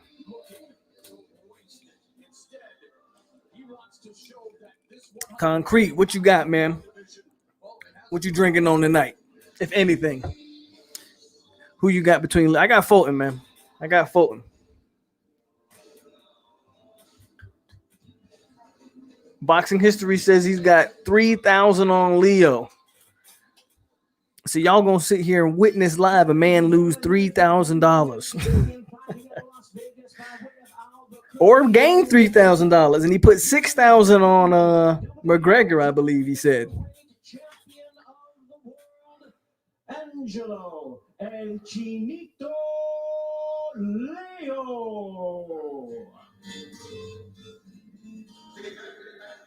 26-year-old Angelo Leo makes the walk for the first time as a champion after winning the title against Tremaine Williams, who of course filled in for Stephen Fulton Jr. In fact, this is the third kick of the championship can for Leo and Fulton. Leo also contracted COVID, but he knows that this fight is great for the sport. Two undefeated fighters, both in their prime. He asks us, what more do you want from two fighters in this era? I'm not drinking tonight, just chilling, playing Cyberpunk on that PS5, listening to your commentary. How's Cyberpunk treating you? I know a new update just dropped, if I remember correctly. A new update just dropped. I heard it wasn't that bad on the PS5 anyway. I don't have the PS5 yet. I got the PS4.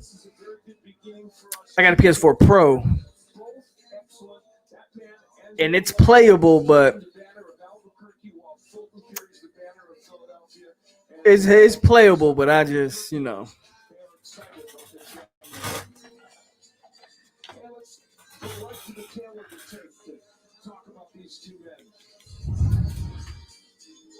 Both age 26. It's an even matchup, I think, across the board. They both 26, both pretty much same height.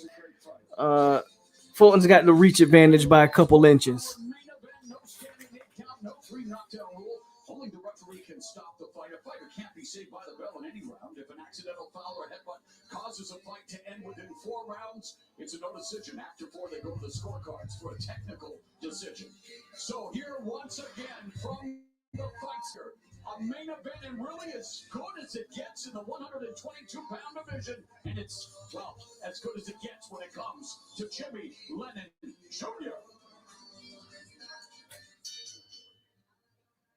It's straight on the PS5. Looks amazing. Well, you one of the lucky ones from what I hear. A lot of people are telling me Cyberpunk's damn near broken. This is for the WBO super featherweight belt. This is a title fight, Rose.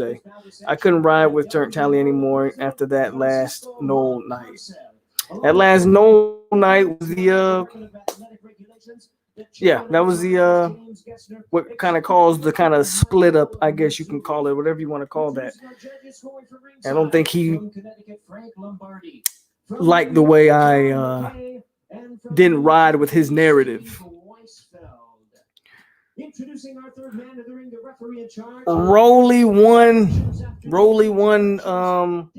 the corner stopped that fight in the Rolly Sparrow fight. Rolly won, I think, in like the 8th round, if I remember correctly.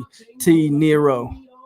Junior featherweight championship of the world. And now, ladies and gentlemen, boxing fans joining us around Fulton versus Leo. Let's go.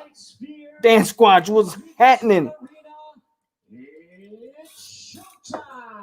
It's showtime. Introducing you first on my left, he is the challenger, fighting out of the red corner, wearing orange trunks with black trim, fighting out of and representing his home of Philadelphia, Pennsylvania. He weighed in at the junior featherweight limit at 122 pounds even. He is undefeated in his campaign in the ring with a record of 18 wins, no losses, 8 wins coming by way of knockout. Here is the undefeated WBO #1 ranked contender, introducing Cool Boy Stephen Fulton Jr. Man, we got to get crowds back in the arenas, man. I love watching the fights, but the crowds make it a whole different type of atmosphere. Wearing blue camouflage trunks, he is fighting out of Las Vegas, Nevada, by way of Albuquerque. Boxing history, you nervous yet? He weighed in at a ready 121 1/2 pounds. It was a dominating performance, Dan Squatch. They dominated Clemson from the tip off. Clemson was never a threat, never in the game. They dominated Clemson, wasn't even close. Never was even close. FSU looked really good today. They looked really good today. Looked like a top 10 team in the country.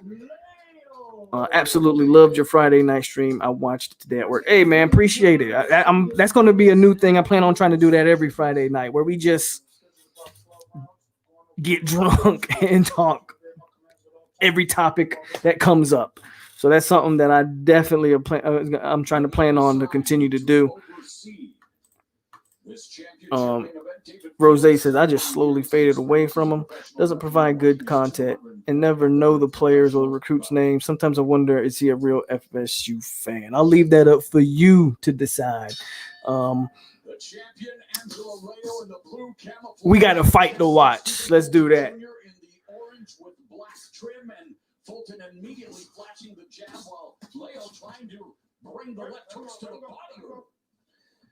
Leo is the reincarnation of Mike. Man, we unranked John Shields. Ain't that a travesty? They hating on the boys. I was listening to the NFL mic'd up, and they had Tomlin in there talking about how he loves these stale ass environments. I don't. I hate the stale environments. legendary 3-division champion Johnny Tapia. I guess in a way, a coach, I don't know if he's being sarcastic, but I guess in a way, a coach might like it. All the signals get through, all of that, you know. Those two and Danny Romero, two major boxing figures of the last couple decades from Albuquerque, and Leo hopes to add his name. Leo trying to make it rough on the inside early on in the fight. You know, Leo got off to a slow start against Williams in the first 2 rounds. Fulton is pumping the jab. He's more effective. So these early rounds are rounds that Fulton wants to get some things done in, and he's using a good jab right now. And he's also placing a nice left hook. He's setting up the 1-2, and that's right hand, a bit of a sledgehammer. Yeah, that was a good right hand. Right uppercut on the inside by Fulton as we have Leo backing away after going to the body, Raul. Actually, it's surprising me that Fulton is doing it. Good punch by Leo right there. We got a good fight here tonight, guys. These guys are going to go back and forth. I can see it. Good double jab from Leo. He's taking the fight to Leo. Leo's responding. Yes, he is. Yeah, so far I don't see no effects of the ring layoff. You know, his timing and his rhythm looks pretty good. Talking about Fulton. He said he might use Fulton fighting with his hands down, not showing a lot of respect to Leo. in the wheelhouse of Leo. I can do well. That jab is up.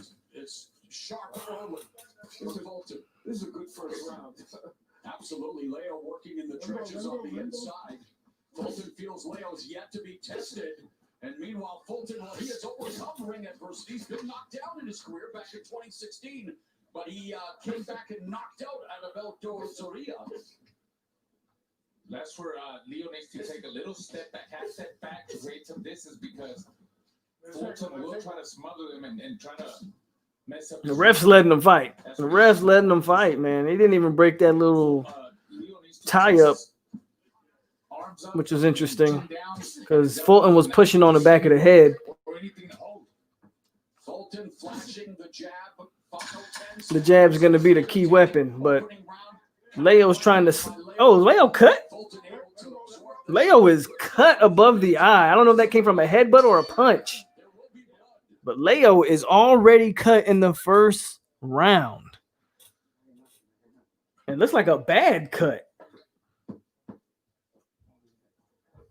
I can't see it. Trying to look at it in the corner. He is cut in a bad spot. It's right above the eye. The question is, what did it come from? A headbutt, a punch? I didn't see the punch, but I didn't see a headbutt either. But he's got a solid cut above that eye. Probably, I'm guessing it's a clash of heads. Yeah, that kind of looks like that's where it happened at. Looks like it was a headbutt. I think it was a headbutt that caused the cut.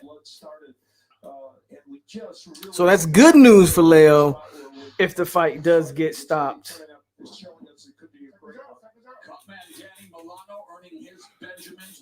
But I think after the fight goes, 4 or 5 rounds, it won't matter anyways or something like that. I don't know. It's going to be interesting to see how that cut develops. And Leo is trying to rough it up on the inside. I love the game plan from Leo. I love the game plan. But Fulton is answering the bell, man. These guys are going to fight for 12 rounds. Let's go. You're looking at it. This is what the fight we wanted to see. Leo is throwing some bombs. I'm going to say Fulton won the first round, but Leo is coming out strong here in the second.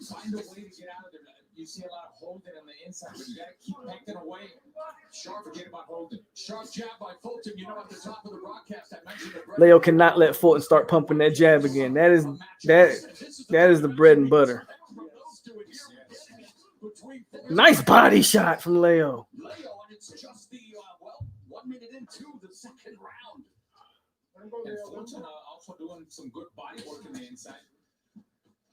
With that jab, so far it's been the jab of Fulton that's been setting up all the combinations. This is great inside action. Yeah, they are fighting on the inside, man.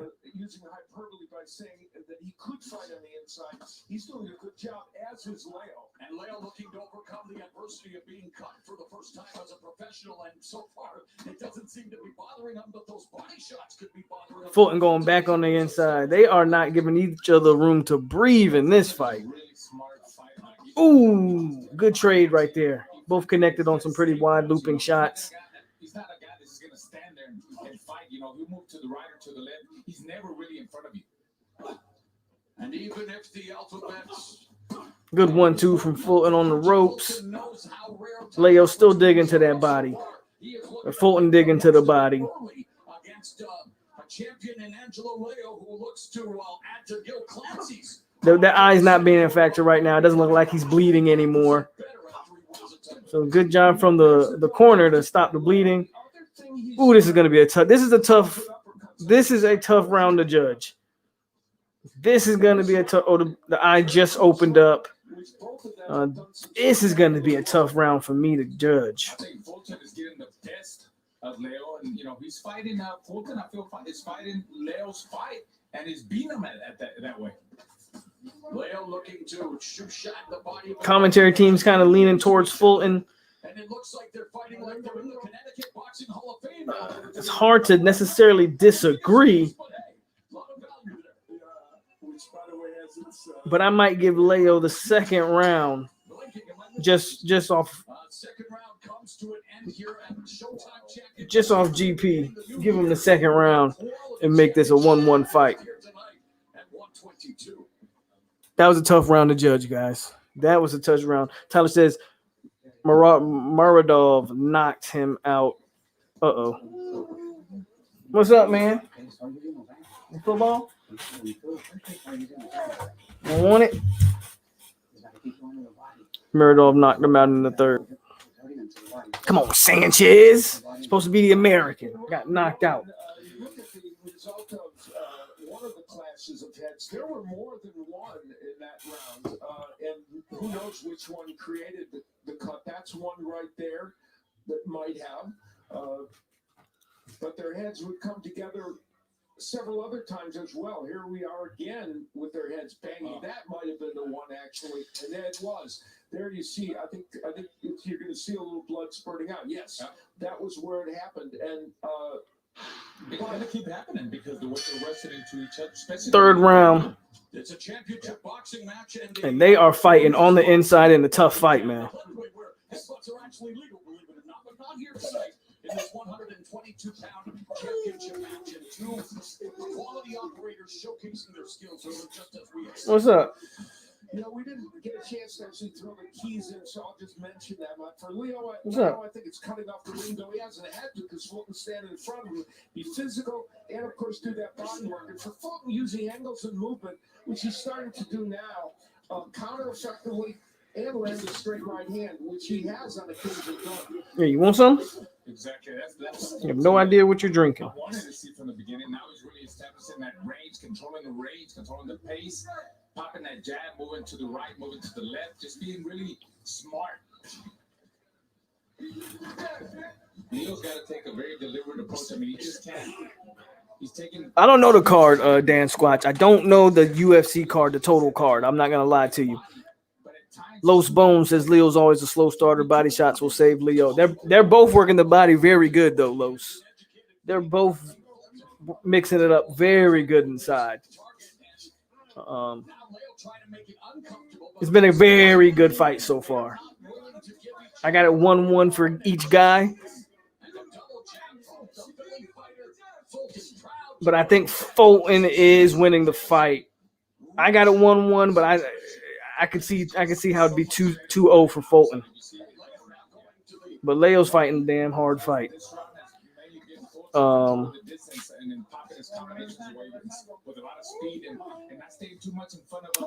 Andrew, no, I'm not showing the fight, man. No, stop it. You know I'm not showing the fight. You know I can't show the fight. You want my entire channel deleted if I show the fight, man. Come on. Final minute of the third, and wow, what a jolting right uppercut by Fulton that Leo absorbs and just trenched. Yeah, Leo's taking some good shots. And they're not exactly smothering their offense either. They're having some. The one says, "What time is the fight?" I don't know the exact time. When they get a step back, they're able to do that.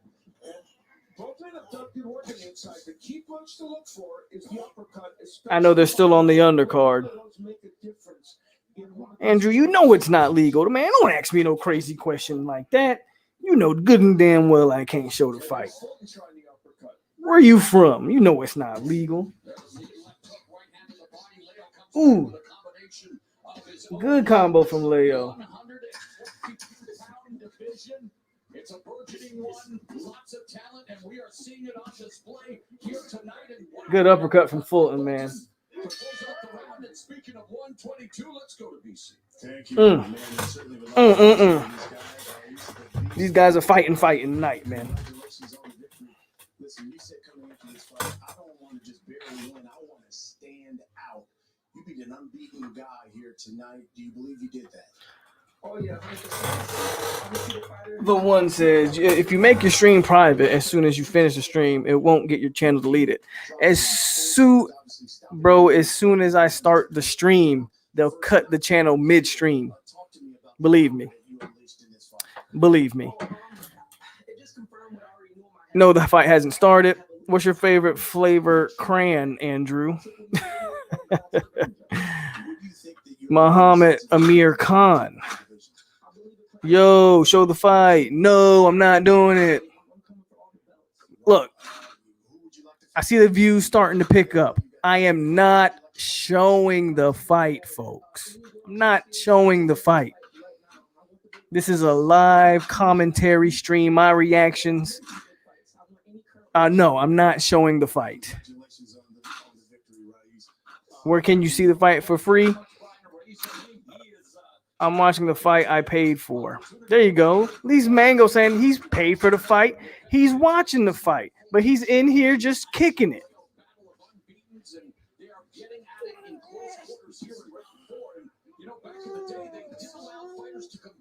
With such a beard like Fulton's, and well, they're going to try to test that beard throughout the night. You know, Stephen Fulton's already proved something in this match.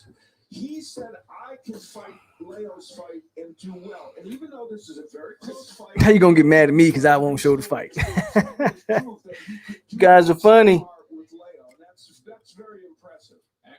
Bro, we get in here, you're not showing it. Just tell us what's happening and how long till the fight starts.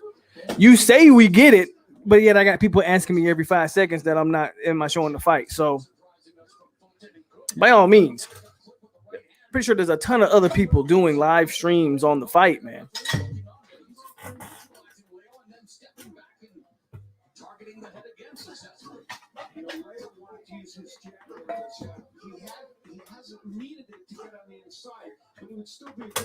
How much money for the fight? It was on ESPN Plus.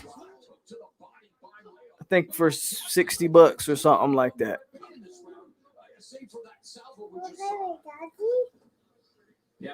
Let me see what time the actual McGregor fight starts. As a matter of fact, that's what we got. Because we're going to finish this one. Thank you, Boxing History. Like these cheap ass people, man, just buy the fight. If you care that much about the fight, go watch it at a bar. Or you can kick it with me and we can watch. You can listen to me watch it, I guess.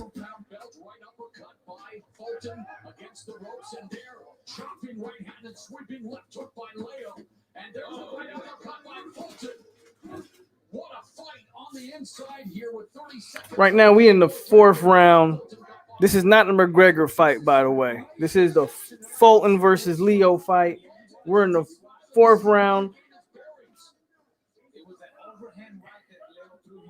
I think Leo just hit him with a good shot. And this is a tough fight. I think Leo's got this round, though. I think Leo won this round for sure.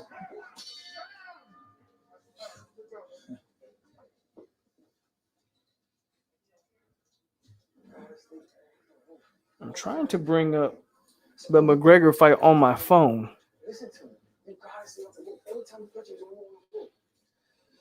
This is where Leo would just blast Fulton with the left hook to the body, and that is Angelo Leo's calling card, and tries the double left hook and almost gets that left hand. Now, I mentioned the uppercuts for both fighters are good. There's Leo trying it, but Fulton's was better on the inside. Stephen Fulton is a good inside fighter, even though we think of him as a boxer on the outside. He is good on the inside. But in that round, Leo came back, working to the body and with both the right and a left and the hook. For whatever reason, the app on my phone isn't working. Don't worry, we're not gonna miss the McGregor fight. He is definitely one of the champions that has been, in the mix, as it were, the prospect pipeline, Alan. This is what it's all about. Two youngsters with undefeated records, relatively early in their career, willing to put it all on the line to chase greatness, to chase a legacy. Boxing history says the later round stoppage. We'll see, man. So right now, we have 2 more fights before the McGregor fight, okay? We got Jessica I in a woman's flyweight, Dan Hooker and Michael Chandler, and then we'll have the main event. So don't worry, we ain't gonna miss the McGregor fight. We got 2 more fights until the McGregor fight. They've already completed 2 fights. They got 2 more fights until McGregor fight. So no, the fight did not start. Relax. I don't know the exact time. Relax. But Leo is putting on a show right now. Both guys are fighting a good fight.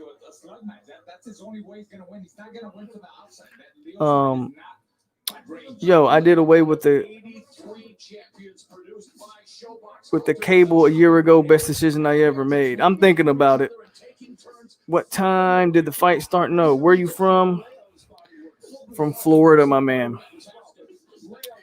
Muhammad Amir Khan says the hell with, or he said F Conor McGregor. Who you guys got, by the way? I got McGregor. I think McGregor's gonna knock him out. I got McGregor. Kenjio Mishimoto. It is gonna start at 9. Leo's doing his thing. I'm not gonna lie.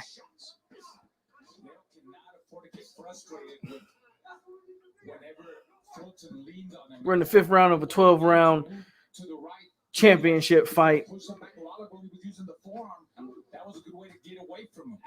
But Fulton's landing some good headshots, man. Stephen Fulton has thrown 90 punches in this round, and Leo 55. So a demonstration that there's just no let up in this. Somewhere a phone booth is smiling. Yeah, exactly. Right. They have fought this whole fight in the phone booth. They haven't given each other any room to breathe. Shout out to these 2 warriors. 2 warriors in there right now.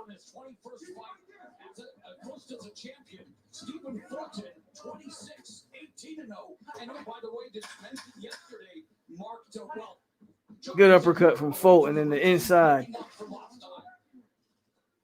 I don't know if it's me or not, but Leo's looking a little tired. Man. Fulton's fighting right now, man. Fulton is winning. I think Fulton's gonna win, but this is a very close fight right now. There's some poor phoneless fool sitting by a waterfall somewhere who has no idea who's scared and angry he's supposed to be. A McGregor fight is a setup and paid up fight already. I'm from Indonesia.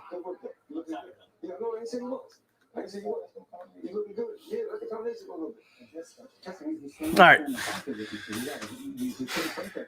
You guys think it's a setup?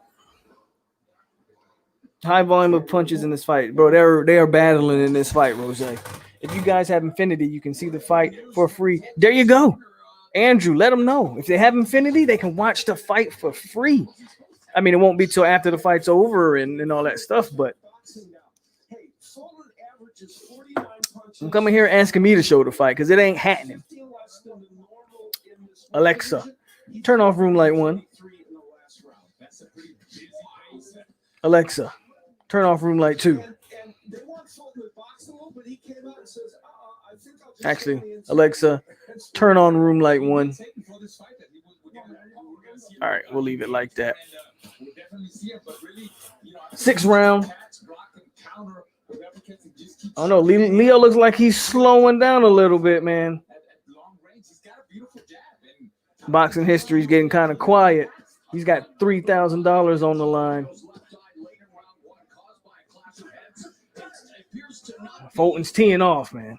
Bothering him at this stage, although those right uppercuts will bother him. Man, incredible. These guys are. This is great technique on the inside. This is not a brawl. Fulton looks good on the inside, guys.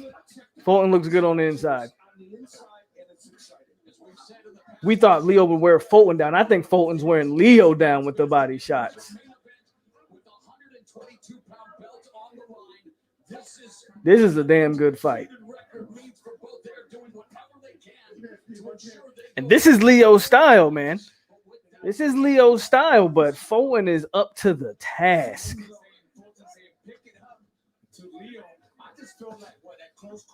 And Leo's not throwing as many punches as he was. He's starting to feel the effects of these punches.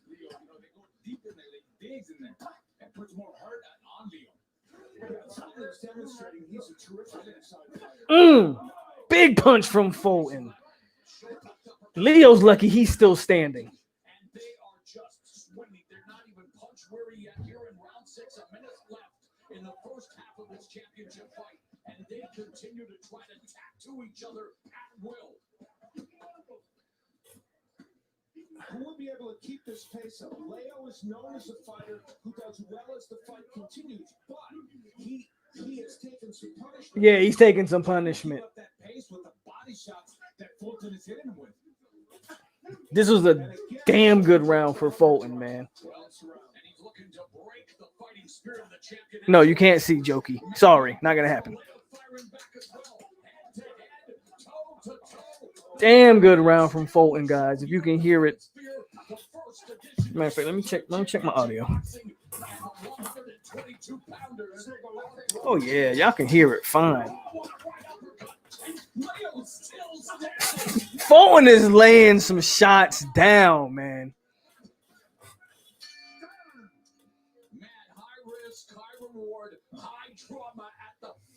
Yeah, boxing. Leo was getting some shots put on him in that last round. Woo, this has been a great fight, man. This has been a great fight. But Fulton, I think he dominated that one. He was landing some nice clean shots. Setting up the headshots with the body punching. He's killing them to the body.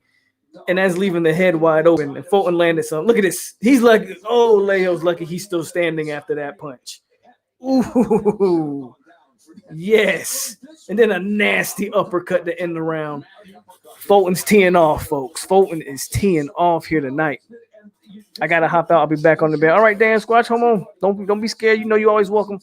If you study the boxers, you know it was a given. One punch can change any boxing match there, but Eddie, I feel what you're saying, but one punch can change any boxing match. Rose, that uppercut was nasty, bro. That uppercut was nasty.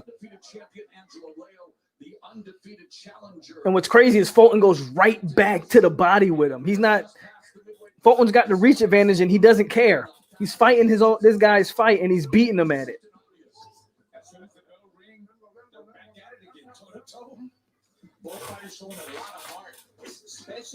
Leo showing some heart, but he's starting to get beat up down the stretch, folks. He's starting to get beat up here down the stretch. Mo, I've often said the hardest fights to score are the ones where two guys are trying to do different things, where one guy's boxing and the other guy's applying pressure. Well, these two fighters are trying to do the same thing, and it's a very difficult fight to score. I have at least 3 of the 6 rounds very, very close.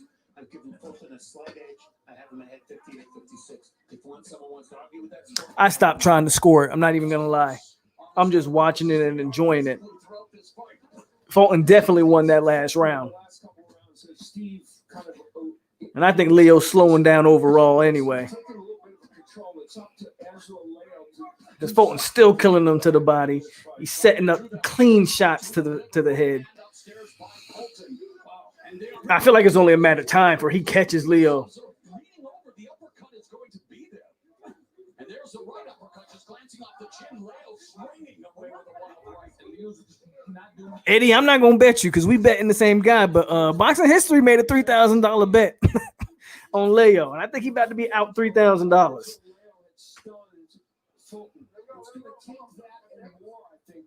Turn this around a little bit. The right uppercut continues to score for Fulton. Turns Leo around, champion on the ropes, but fires off a right hand, ducks underneath that right.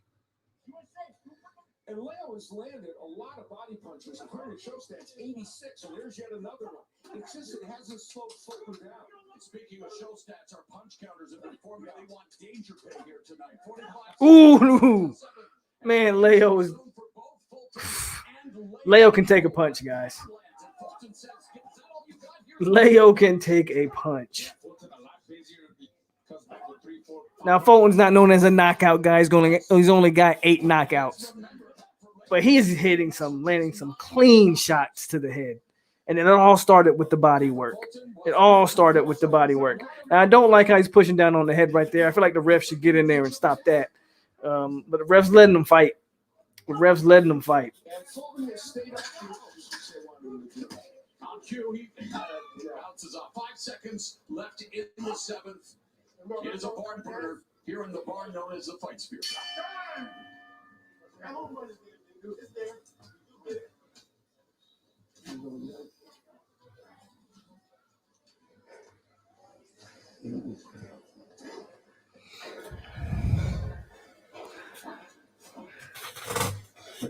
Fulton wasn't wasting his energy. Leo will take over. Okay, we'll see. Okay. What do you think about Rolly's performance? I mean, he fought a guy who probably shouldn't even been in the ring with him.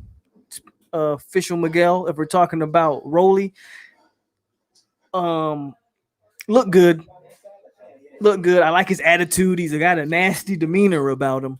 But I don't know if you can take much from that fight. He wasn't fighting a guy that wasn't really fighting a guy that I think even belonged in the ring with him, if I'm being honest with you. So when we'll see how he steps up in competition and how he continues to look there.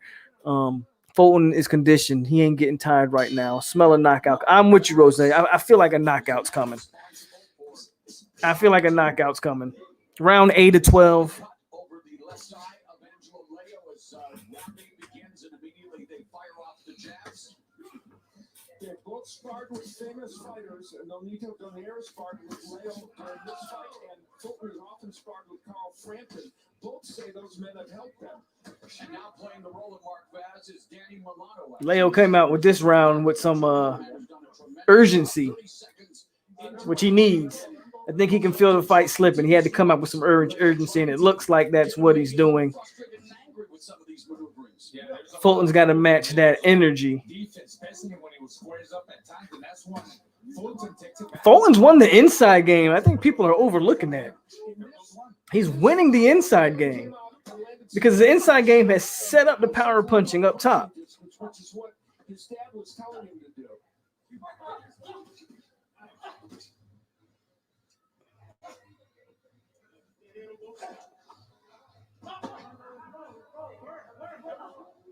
They're wrestling this round. Not a lot of clean punching going on. But, man, the ref has let these guys fight. The refs have let these guys fight on the inside. Hasn't broke.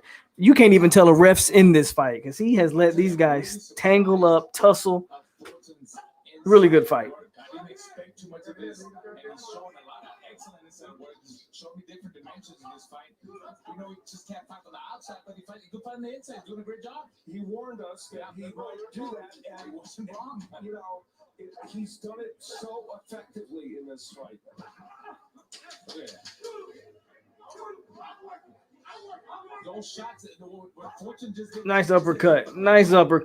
Keeps thinking. Look at under a minute left in the 8th. Leo can't even hit him clean. Not up top. He can't. All kinds of offense, and it's been at close quarters throughout the fight. There's no real light, no sunshine between these two. They are just continuing to battle away, fighting. Now Leo goes. Good 1-2 there by Leo. Leo's not quitting. Yes, and you know, Fulton is doing a great job in these rounds. But the interesting thing is, it's not like Leo's not getting work done. He's landing some hellacious body punches. It's just not slowing Fulton down. Ooh. Fulton missed a pretty big shot there. Where I think he hit that shot. Oh, man. Oh, good 1-2 from Leo on the ropes.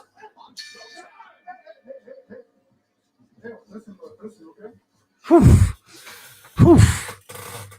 West Duval knows is 863 Polk County, Florida. That's what we talking about over here, baby. 863 Polk County, Florida. Those gloves popping out there, boy. They fighting. They are fighting out there. He has pushed Leo against the ropes on a couple of occasions, showing his strength on the inside. And both men took in there. You know, Fulton's body work, he's landed 34 body punches according to show stats in this match, and they've been hard punches. And the uppercut Eddie says I've been calling this fight since I heard. Remember, they were supposed to fight last August. Now, right at the end of the round, I believe is what we're going to see here with a right hand from Leo. Well, it just It didn't land like it looked in live. It actually looked better in real time. Yeah. Boxing history, man. How you feeling going into round 9? How you feeling, brother? I don't know. That 3,000 look like it's on the way out. But we got 3 more rounds, so anything can happen in these 3 rounds. Leo able to come in and hit the 1-2, but then Fulton content around. What do you make of Fulton? Oh, double jab, but the way that Fulton is controlling Leo with those overhooks and underhooks, the referee allowing him to do it. His footwork and his speed and his control of range, and that's why he's doing it. You know, he's doing whatever he wants with Leo because he's controlling that aspect of the fight. They've been physically close throughout the night. How close are they on Steve Farlett's unofficial scorecard? Mo, I think they're very close, and I think more than half the rounds in this fight is going to make an argument for either guy. I gave Leo the last round. We spoke a little bit of Fulton's momentum on my card, but this is a very, very. It's a tough fight. It's a tough fight to grade here. This is a tough fight to score. This is a tough fight to score here tonight. I'm having anxiety right now. What was you drinking the other night? Looked like the champagne bottles. It was 1738, some Remy Martin. That's what I was drinking. Tonight I'm on the Crown Peach. The Crown Peach feeling good, man. Boxing history. I said, I hope Connor wins. And Eddie says Connor will win. It's fixed. I'll say this. I don't want to say it's fixed. Again, I don't follow the UFC like that. I'm a casual when we start talking about the UFC. It would make sense that it's fixed in the sense of, and I'm just saying in the sense of, that's their biggest star. Conor McGregor is UFC's biggest star. He can't go out there and lose to, you know, he doesn't lose to this guy. You know what I mean? So who's winning right now? It's tough. I think Fulton's winning the fight, but it wouldn't shock me if someone had Leo winning. I got Fulton winning it though. Especially these last few rounds. He's really kind of imposed his will on this fight. And I think he's starting to show that he's the more skilled fighter. I'm drinking the Crown Peach straight. It's too sweet to mix it with anything. I just drink Crown Peach straight. He's done a lot of holding where he holds it on the inside. It's been effective for him. There he does it. He doesn't want to lay on work there, even though Fulton's done good work on the inside himself.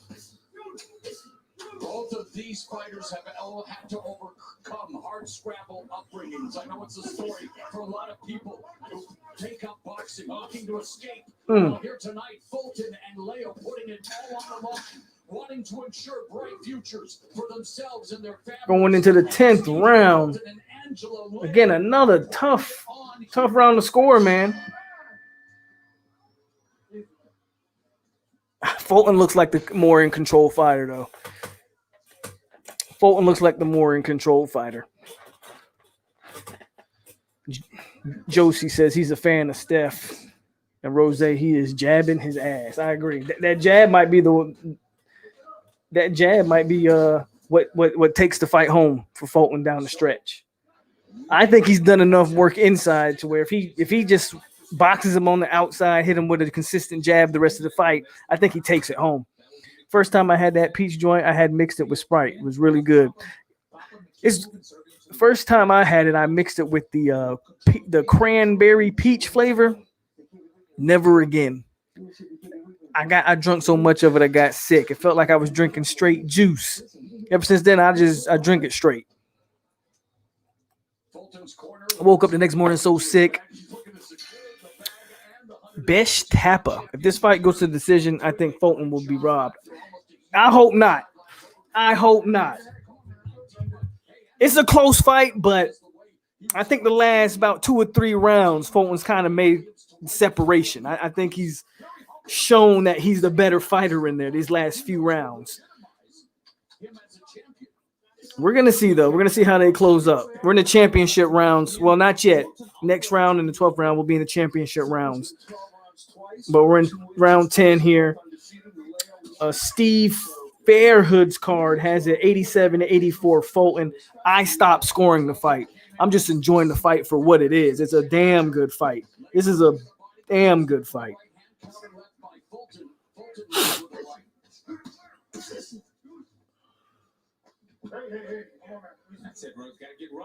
Yeah, they trying to get rough down the stretch. And Fulton utilizing the footwork, backing up and then again able to just put his weight and control. Fulton's holding that arm, but the ref is letting these guys hold each other, grab each other. Yeah, well, the thing is, Leo's giving him that arm. You know, he's putting that arm out there for him to hold him. You know, that's where you got to tuck your chin in, elbows in, and don't give him anything to hold. And now the chase continues to pay dividends for Fulton. I think the headline of this fight is that Stephen Fulton came into this fight and said, I can fight Angelo Leo's fight and do well at it. And he has done exactly that. I'm not saying there's not a lot of close rounds. I'm not saying Leo's not in the fight. But the fact that Fulton's been able to do that, to me, is an extraordinary statement on his skill. Ooh, nice uppercut on the inside by Fulton. A very charismatic, gregarious individual who obviously is showcasing his wares. There's a right uppercut. Landing again, final minute of the 10th. Final minute of the 10th round, man. I think Fulton got this round, but again, another tough round. But Fulton's just doing the better work, in my opinion. And he's landing the much cleaner shots up top and to the body.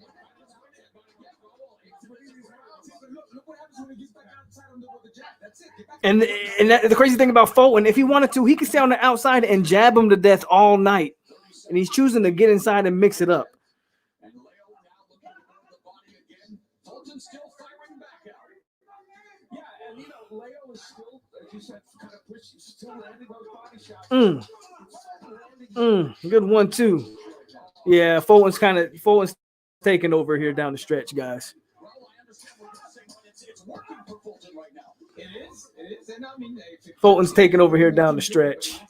Some time off, get back on the stick because he's gonna beat him that way too. These guys might end up fighting again.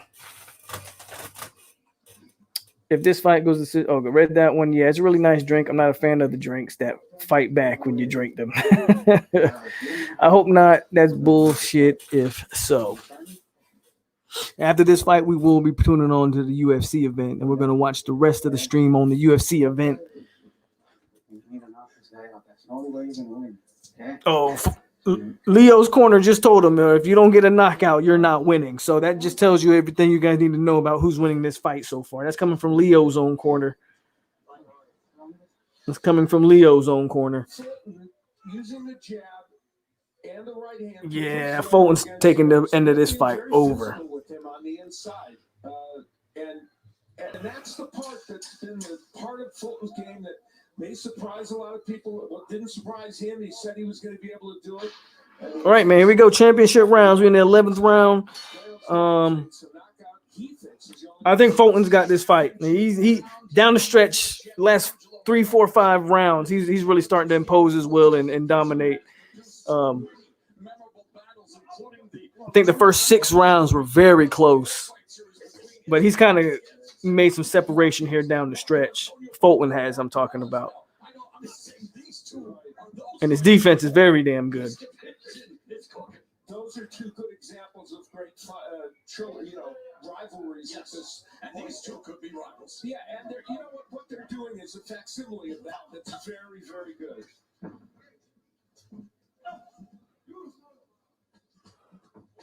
There's a stick again by Fulton. Fulton looks like he wants to go to the outside here on the championship rounds and fight from the outside, pump the jab, try to set up his combination. So he's not doing as much work as he's been doing on the inside. And as soon as I say that, they go right back to fighting on the inside.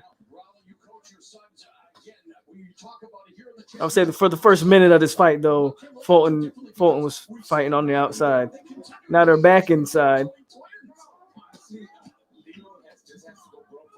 Yeah, and Leo wants to win this fight. He has to just say the hell with it and just throw bombs. I hope he catches them. The problem is when he does that, he's getting tagged. As soon as he opens up the punch, he's getting nailed. And he risks getting himself knocked out. He needs to give himself a little bit of distance. He's throwing the right hand a lot. And that was the punch that may have stunned Fulton early in the fight. That uppercut that Fulton's throwing is damn near landing at will. Every time Fulton throws the uppercut, he nails it. It's a fight like this tonight where you wish there were thousands upon thousands in attendance, and I hope you are enjoying it at home as much as we are here at ringside. Stephen Fulton Jr., Angelo Leo. It's a clinic of so many things that make. And Leo's starting to look like he's getting beat up. Leo's getting beat the hell up now. He won't give you the distance that Leo is looking for, but Leo hasn't been smart enough to create angles from to the right. Good 1-2 from Leo on the inside, but I don't think his punches are affecting Fulton at this point.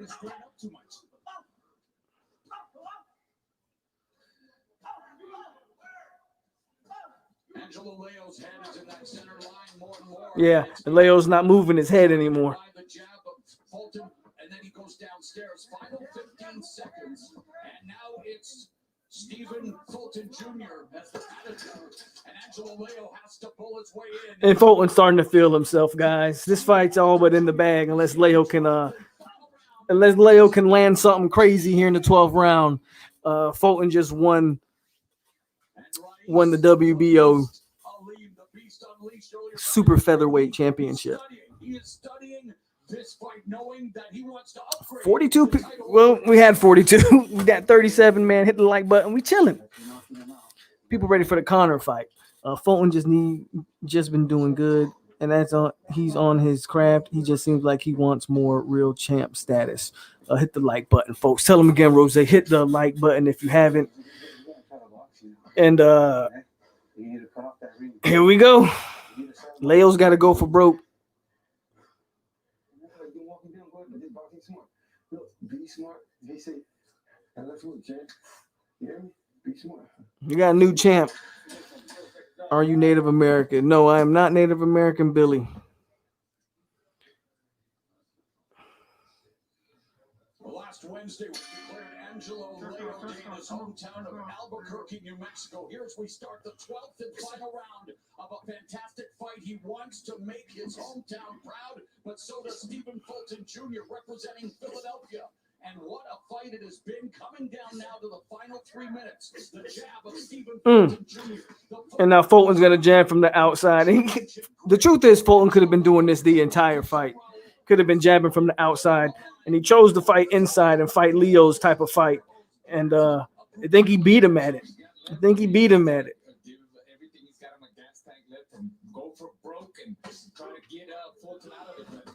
And if Leo wants a shot, he's got to try to rough it up and land something crazy.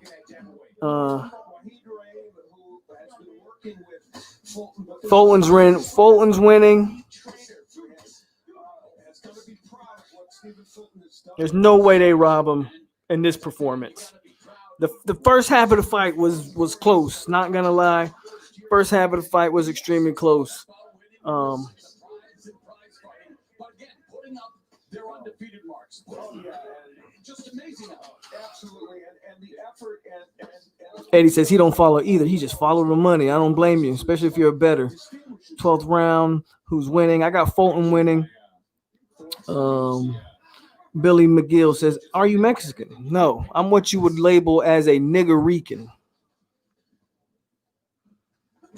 That was a good punch from Leo. Make lightning happen. He jabbed and then threw the right hand over the top.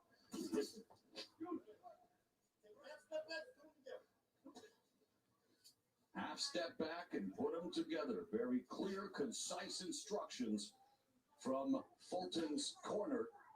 Working with Wahid Rahim, former pro lightweight, retired in 2000. 45 people in the chat. Hit the like button. No, if you just joined in the chat, guys, I am not gonna show the fight. Just want to let you guys know we are live stream fight. After the Fulton Leo fight, we're going right back over to UFC. So yes, I am gonna watch the UFC. We're gonna finish the Fulton Leo fight, and then we're clicking right over to UFC. We're gonna and obviously watch the McGregor fight.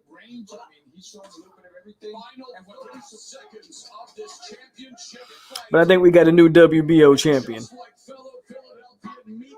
Stephen Fulton, well, he used to pray for times like this to rhyme like this, so he had to rhyme like that to shine. And Fulton knows that he's won this fight. The dreams, the nightmares. For Stephen Fulton Jr., will he hear the words "and you"? Will he spoil the first title defense of Angelo? And the new. I think it's safe to say we have a new champ here. Shout out to that fight, man. That was a damn good fight. Fulton took over there at the last few rounds. Somebody check on Boxing History Made. My boy might be on suicide watch because he just lost $3,000. He just lost $3,000. So someone check on Boxing History. Because Fulton had a dominant performance down the stretch right there. But we're gonna wait and we're gonna see what's the official word, and then we're gonna switch over to UFC. So don't worry if you guys came here for the UFC fight. Don't worry, I'm getting there. But we're gonna do some. We're gonna finish this boxing fight real quick tonight on 863 Fight Night. And I need a refill on my crown. At the end of things, just pull. He started to pull away in this match. And especially look at round 7. I mean, and 6 and 5 in those middle rounds there, and then toward the end, he just did more in terms of those power punches, and it was an extraordinary performance by him. Fighting a fight most people wouldn't have expected. Let's hope the judges rob Fulton. That's the only chance you got. Boxing history. Was I born in Puerto Rico? Damn, Billy. Billy want to know, was I Native American, Mexican? Now you want to know where I was born. Billy, what is up?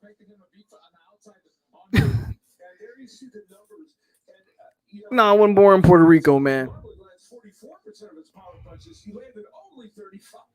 But guess what? He threw 900. Who the hell is they? Who the hell said they said FSU turning into the new Duke? Who the hell is they, Green Bay? Get the hell out of here. The haters always gonna hate, baby. Are they quoting Meat Mill rhymes? Yeah, they are. Moro Analo, he always does stuff like that. Here we go with the announcement. Bruh, that's what I'm saying. Billy gonna ask me for my social next. God, dog. Billy the Feds, bro. He's somebody. I don't know what the Feds watching me for. I'm just a YouTuber that talks Seminole football and do some fights. Say Billy the Feds. God, dog, Billy. 118 to 110. Judges Frank Lombardi and John McCabe both scored the. What's your date of birth? 19 to 109. All three in favor. And the new. He is still undefeated. And the new. There you go. Fulton with the win. Damn tough fight. It was a damn tough fight, but Fulton deserved that. Fulton deserved that. And now we're gonna switch over to the UFC stuff now. But that was a damn good fight. college football on Twitter said that FSU on their head. Man, nobody care what them guys got to say. Them guys are some jokes. Guapness monster. Corey Watkins, FSU will be back 2 years top. Free World says yes, and Boxing History just lost out on $3,000. Bruh, what happened? Link your subscription. Bro, they trying to. Hold on.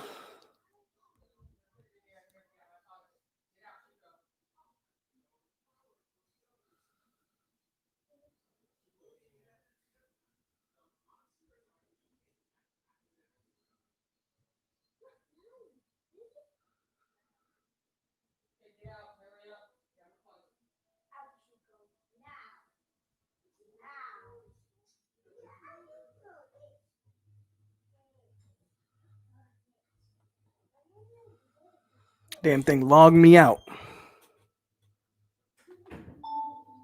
I logged myself back in, but here we go. Billy said, "Who did you vote for?" Oh man, Bill. Definitely a good fight, not fixed. Billy McGill knows you just trolling or some shit. Chill out, dude. That's funny.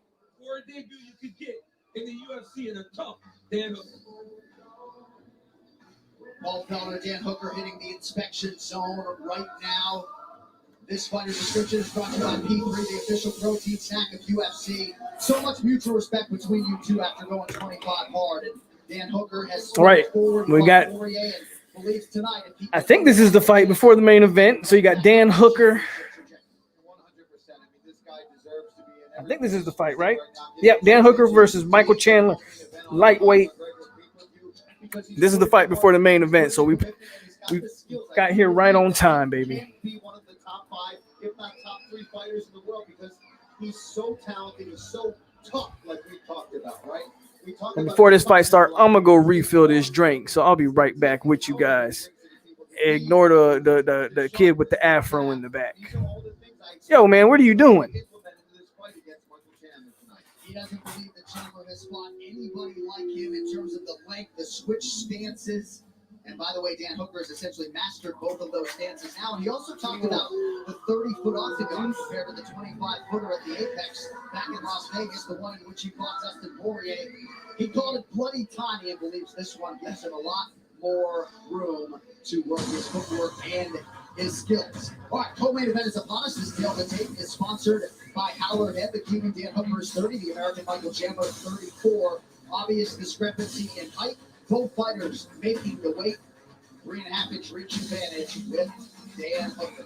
Now to get you primed for the co-main, here is Bruce Butler. Ladies and gentlemen, this is the co-main event of the evening. This fight is 3 rounds in the UFC lightweight division. Introducing first, fighting out of the blue corner, a mixed martial artist holding professional record, 21 wins, 5 losses. He stands 5 feet 8 inches tall, weighing in at 155 pounds. Fighting out of Deerfield Beach, Florida, USA, presenting the former Bellator lightweight champion, Iron Michael Chandler.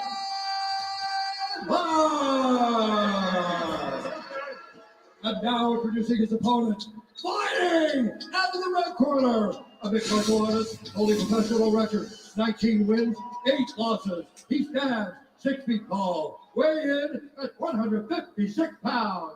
Fighting out of Auckland, New Zealand, presenting the number 6 ranked lightweight contender in the world, Dan the Hangman Hooker! When the action begins, a referee in charge, Mark Goddard. Mark Goddard draws the co-main event assignment. Red De La Cruz with us all night. Thank you, Red. Iron Michael Chandler. UFC fighter taking on Dan Hooker. This fight clock is brought to you by G42, leaders in artificial intelligence and cloud computing. Visit G42.ai for more information. Hooker is in black. Michael Chandler is in white. Chandler puts him on his heels right away. In the face of Hooker. Hooker throws real nice knees up the middle, so you got to be very careful with the way that you approach him. He's a very well-versed striker. Has learned to put together his striking system to the degree that he's wanted to for a long time. And that's why you see one of the best lightweights in the world every time he steps in there. See Chandler All right, we're back. Hooker versus Chandler. What do you guys, UFC guys, what do you guys know about this fight? What do you guys know about these fighters? Because I know nothing about either fighter.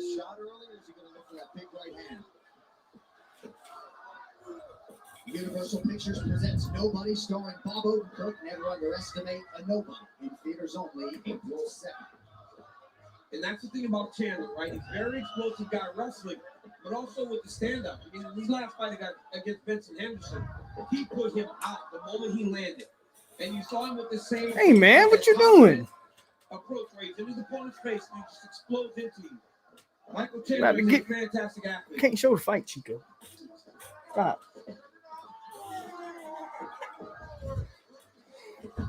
Due to quarantine restrictions in New Zealand, as Dan Hooker's the favorite, but I think Chandler can pull it off. February 21st. All right, we're going to see. Sacrifices he makes every time he goes to fight, John. He leaves his family. I mean, everybody can appreciate the Hooker's really tall. Behind his guardrail, right when he got back after fighting in Vegas. Chandler continues to stalk his prey, lands to the body there, and now goes up top and lands. Good kick. That's a good kick to the body. Chandler getting right in the face of Dan Hooker. He is aware, Paul. Dan has thrown that low cap kick 3 or 4 times and hasn't really landed. Chandler's like, throw some punches, man.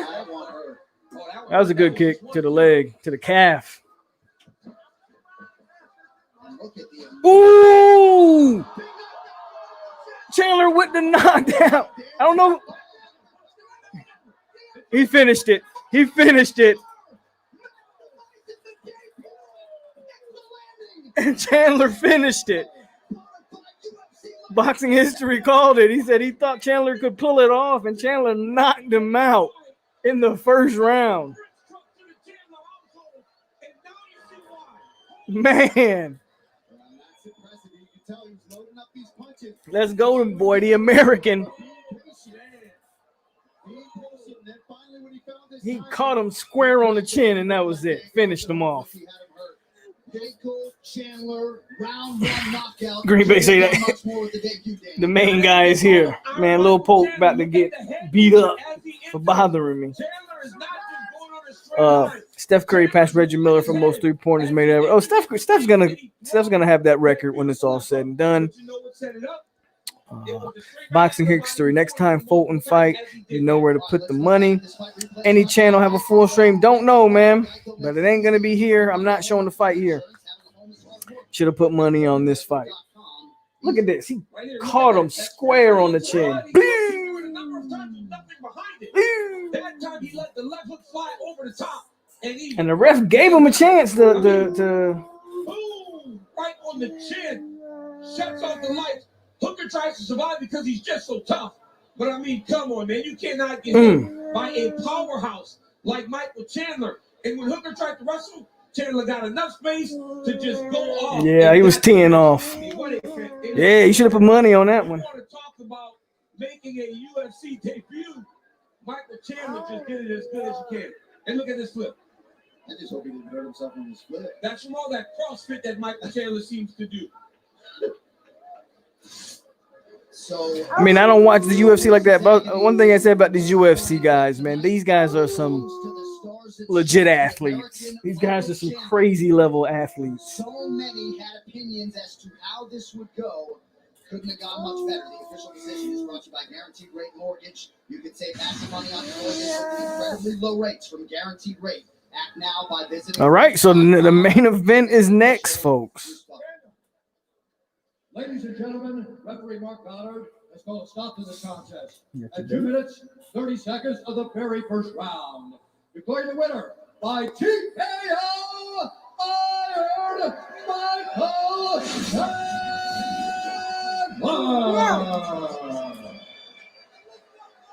Thank you, Dan. Ladies and gentlemen, your winner, draped in the stars and stripes, Michael Chandler. Welcome to the UFC. You have waited a long time for this moment. Man, Chandler won 52-10. Boy, John, go sit down somewhere. It's been such a long road now. A lot of ups, a couple downs, but every road has led me to this. Just a small guy from a small town that got beat down a couple times, pulled himself up by his bootstraps, dusted himself off. And here we are, baby. Let's go get that title shot soon. well, if anyone wondered as to whether or not you could hang with the best lightweights in the world, you certainly answered that question. And then some. We've seen him in there with Poirier and Felder. Weren't able to get him out of there. To get him out of there in round one, we're going to take a look at the handiwork. And the right hand was the beginning of the end. Listen, man, we throw punches and bunches. We keep it simple. That's a 2-3. Henry Hooft, H kickboxing. Keep it simple. What we're doing down in South Florida is absolutely amazing. So Chandler, this is his first UFC fight? Shout out to Chandler. But I got to get something off my chest. I tell y'all this. This is the greatest moment in my professional life. Conor McGregor. Surprise, surprise. There's a new king in the lightweight division. Dustin Poirier, your time is coming, and Khabib. If you ever do see fit to grace us with your presence back here in the UFC octagon. This man just called out McGregor, Poirier, and Khabib. So beat me if you can. God bless. See you at the top. Better be careful who he's calling out. Iron Michael Chandler. But I love the confidence, baby. But man, he just called out the top dogs in the division. With a tear in my eye, I can say this is the greatest moment of my life. Michael Chandler using the old Ric Flair. After his first fight, right? God bless him. Yeah, he needs to relax. Calling out Khabib and McGregor, man, relax. Especially that damn Khabib. That Khabib is an animal. That dude's just built different.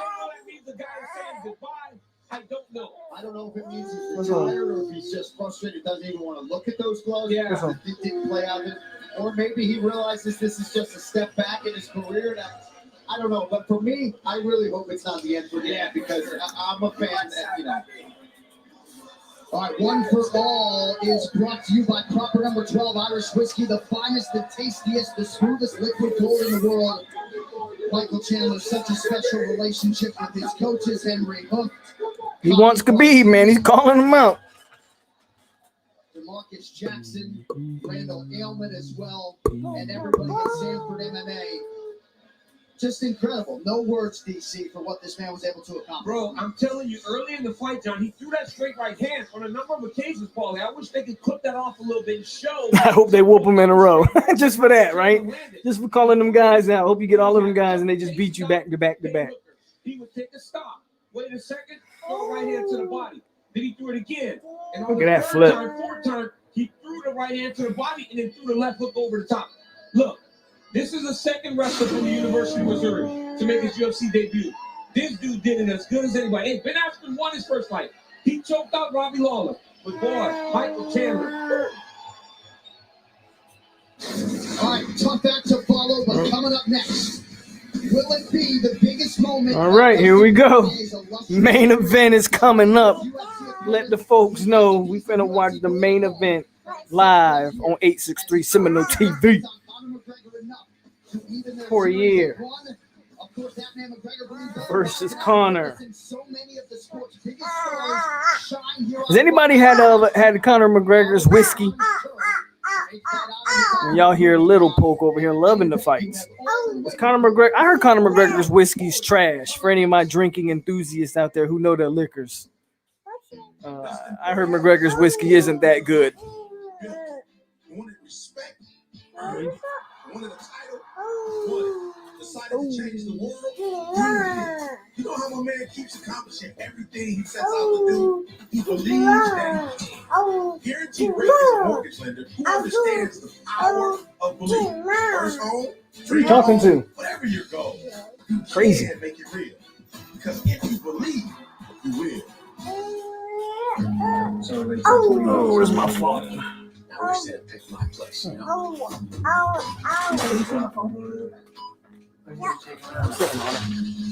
I was just trying to keep the damage to a minimum. There's a long dormant piece of me that so very badly wants out. What are you still doing, Hugh? Old man? I'm gonna mess you up. Nobody. Rated R. Coming soon to theaters. And now, live from the Etihad Arena here in Abu Dhabi, it is time for the main event for UFC 257, Poirier versus McGregor 2, brought to you by the official frozen meal of UFC. Never just eat, devour. Didn't Khabib retire because his dad passed away? This Chandler guy wants no parts of him. I agree. He don't want no parts of Khabib. Yeah, I tried it. Don't like it, but I don't drink whiskey. More of a vodka guy myself. I just watched the Hooker Chandler fight. Hooker looked like the beginner fighter. Tyler, where you been at, man? We just talked about it live. We just knocked him out. Yeah. So in 2014, Conor McGregor made his case for a featherweight title shot by beating Dustin Poirier. Tonight, the two superstars meet again, this time up 10 pounds. And not only are the fighters better versions of themselves, but their profiles and the stakes have decidedly been raised. First time I fought Conor, I got hit with a good shot. But this is a different fight. I know I'm one of the best in the world. I know who I am, and I know I can scrap. Dustin Poirier is a one-two fighter. It's the first time they fought. Oh, what we see is the culmination of all of his hard work. Poirier pouring it on it. Unbelievable. Y'all, anybody think Poirier got a real chance here? Oh, okay, Tyler. You watched the upload on YouTube. Yeah, man.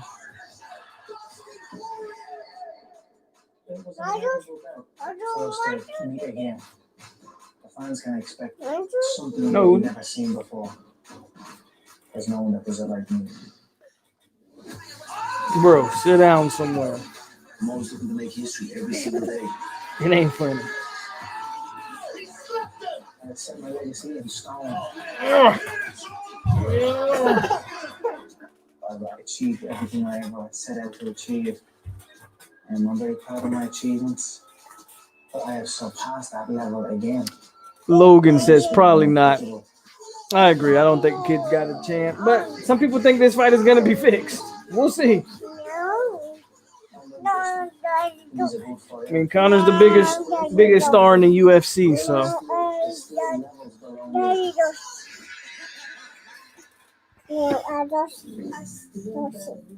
Going back to that first fight.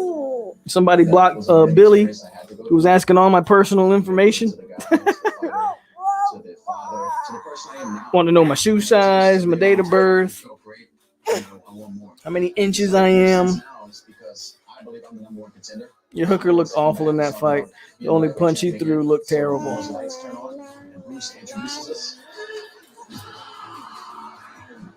I'm gonna stop Conor. What do you want to do this time? All the luck goes out inside 60 seconds. I'm going to beat the time that I beat him in before. And I'm going to beat the shot I beat him in also. It's a wrap.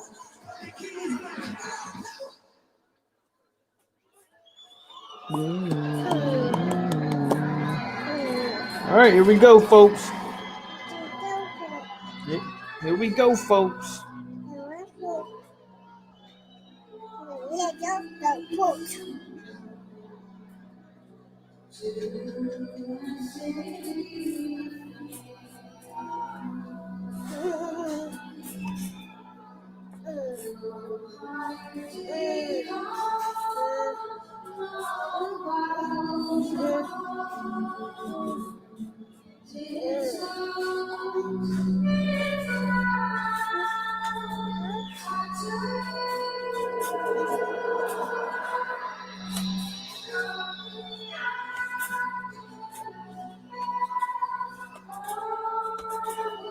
Here we go.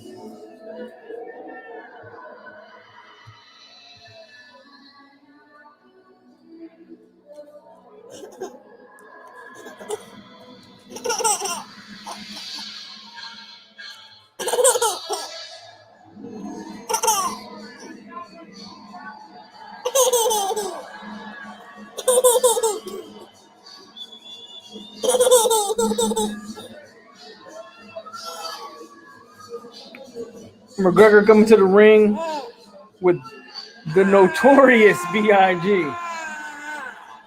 I'm surprised McGregor's the one coming out first. But I guess I get it. The other guy's technically ranked higher than him. Come on, man. Stop. What's that? What's fighting? What's fighting? Why not? He's only competed at 155 pounds twice in the UFC. Tonight he resumes his championship quest against Dustin Poirier. This proper walkout is brought to you by proper number 12 Irish whiskey, the finest, the tastiest, the smoothest liquid gold in the world. John, you said he put this sport of mixed martial arts on his back. Conor McGregor not only changed the game from financial perspective, he changed it in terms of goals. He made things realistic. The money got bigger when Conor McGregor arrived. The goals got bigger. No one thought about being a double champion before Conor McGregor did it. He showed that whatever you aspire to have could come true. And this young man, for everything that he is a fantastic mixed martial artist.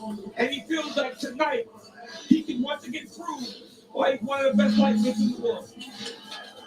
Yeah, I mean, the fact that he said from day one that this is what he was going to do and who he was going to be, and made it happen. And for all the hype, all the stuff, the man's skills are what put in here. It's not just talk, it's not just celebrity stuff, it's not the whiskey. It's his skills. Finished 20 of his last 22 19 knockouts. One of 3 fighters in UFC history with knockouts in 3 weight classes. The first fighter to hold 2 UFC titles at once. That really separates him from everybody in the division. The knockdown rate across 3 divisions is absolutely absurd. In UFC knockouts across those 2 divisions for Conor McGregor. And man, has he put in the work. 10 weeks in Portugal, then Ireland, then Dubai, in advance of his 13th UFC appearance. Total body transformation back down to 155 pounds. And he believes he is ready to have a most active 2021. And that begins by trying to go 2-up in this rivalry with Dustin Poirier. Demetrius Johnson, former champion, said to me back in the day, nobody manages distance like this guy. His understanding of range, and it's not always combinations, but man, does he find the knockout shot. Exactly, but it's the patience and control that he has to do that, right? The way that he corrals you into that left hand, I mean, it's second to none. He's the best at doing it. And of course, when it comes to the self-belief and the ability to be composed on fight night, there may be no one better than Conor McGregor. Okay, I think they got the number 2 ranked. Poirier's actually the number 2 ranked lightweight, so he's about to make his entrance. Move, boy.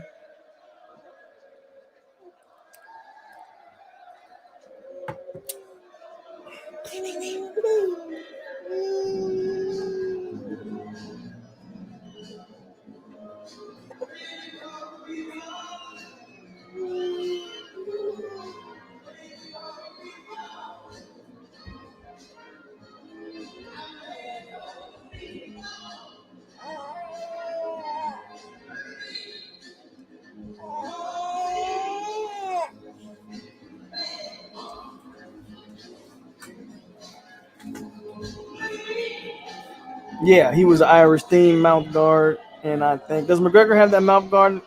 And I didn't see them check. Yeah, I think he's got the Irish one in. I agree. Yeah, I think Jordan put it out there. He got the Irish one in there from Lafayette, Louisiana. An outstanding southpaw. He can lay out a Brazilian jiu-jitsu black belt as well. But his head coach, Mike Brown, has said perhaps his greatest asset, his greatest weapon is his gas tank. And in order to make that a factor in his theory, he has to figure out a way to extend Conor McGregor here tonight. He has not minimized the importance of the early moments of this fight. He said, and I quote, the first few minutes against Conor McGregor are going to be huge. Tonight's prep point is brought to you by the official frozen meal of UFC. Never just eat. The Valor smack dab in your division. This man has done some things. Absolutely, man. It's the volume, the combinations that Dustin Poirier is able to put together. But what stands out? All right, here, last chance. Who you got? Come on, put it in the chat. 27 people in here still, man. Who do we got tonight? I got McGregor. Who do you guys got? Let's see who the overwhelming favorite is in the chat. But I got McGregor. I know Boxer History's got McGregor. Anybody in here think Poirier has a legit chance to win this fight?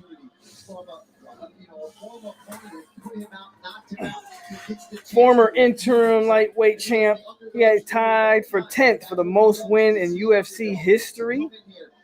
Third most knockouts in any UFC lightweight history. All right. McGregor. All right. So nobody's giving old buddy a chance. Nobody's giving buddy a chance tonight. In 2014, he had championship level experience. He had power. And this dude is looking to get it done. He wants to win this fight. He wants to get that back. Connor's showing some respect. Back in the championship hunt. Nothing means more to Dustin Poirier. Connor's usually like arrogant as hell before a fight, but he's showing respect to his opponent tonight, whatever that's worth. McGregor. Okay, so D. Thompson said he's going to be the odd man. He said he's going to be the odd man. McGregor getting beat tonight. Everybody else is riding with Conor tonight. Exactly what's going on in my body right now, but I'm anxious.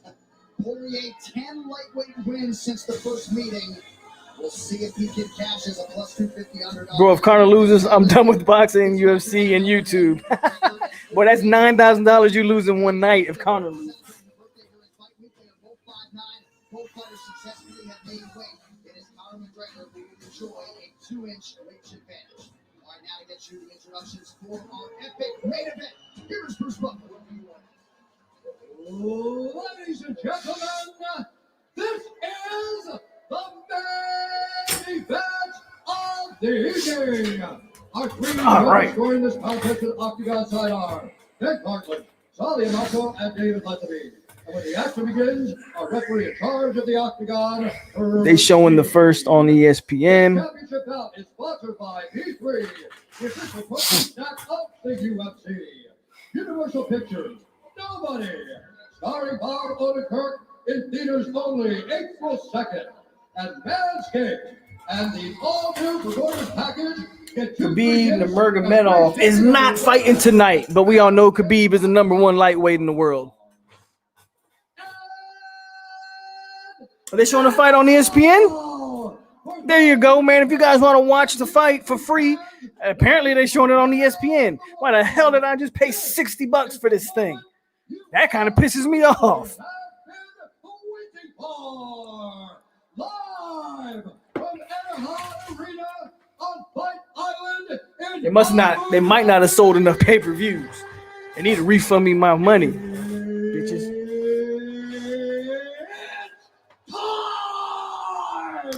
I guess where are they in again? Dubai or something?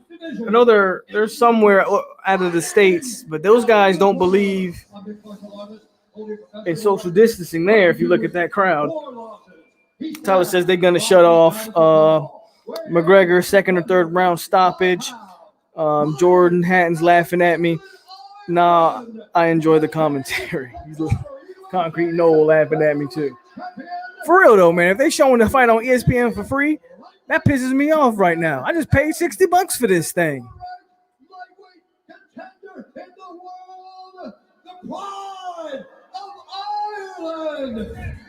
Canes for life. What's going on?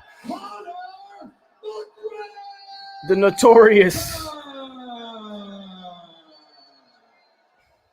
And now introducing his opponent, fighting out of the red corner.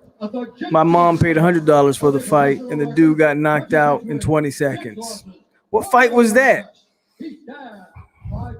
What fight did she pay $100 for? Floyd in his heyday wasn't charging $100 a fight. Presenting the former interim UFC lightweight champion of the world and the number 2 ranked lightweight contender in the world, Dustin the Diamond Poirier.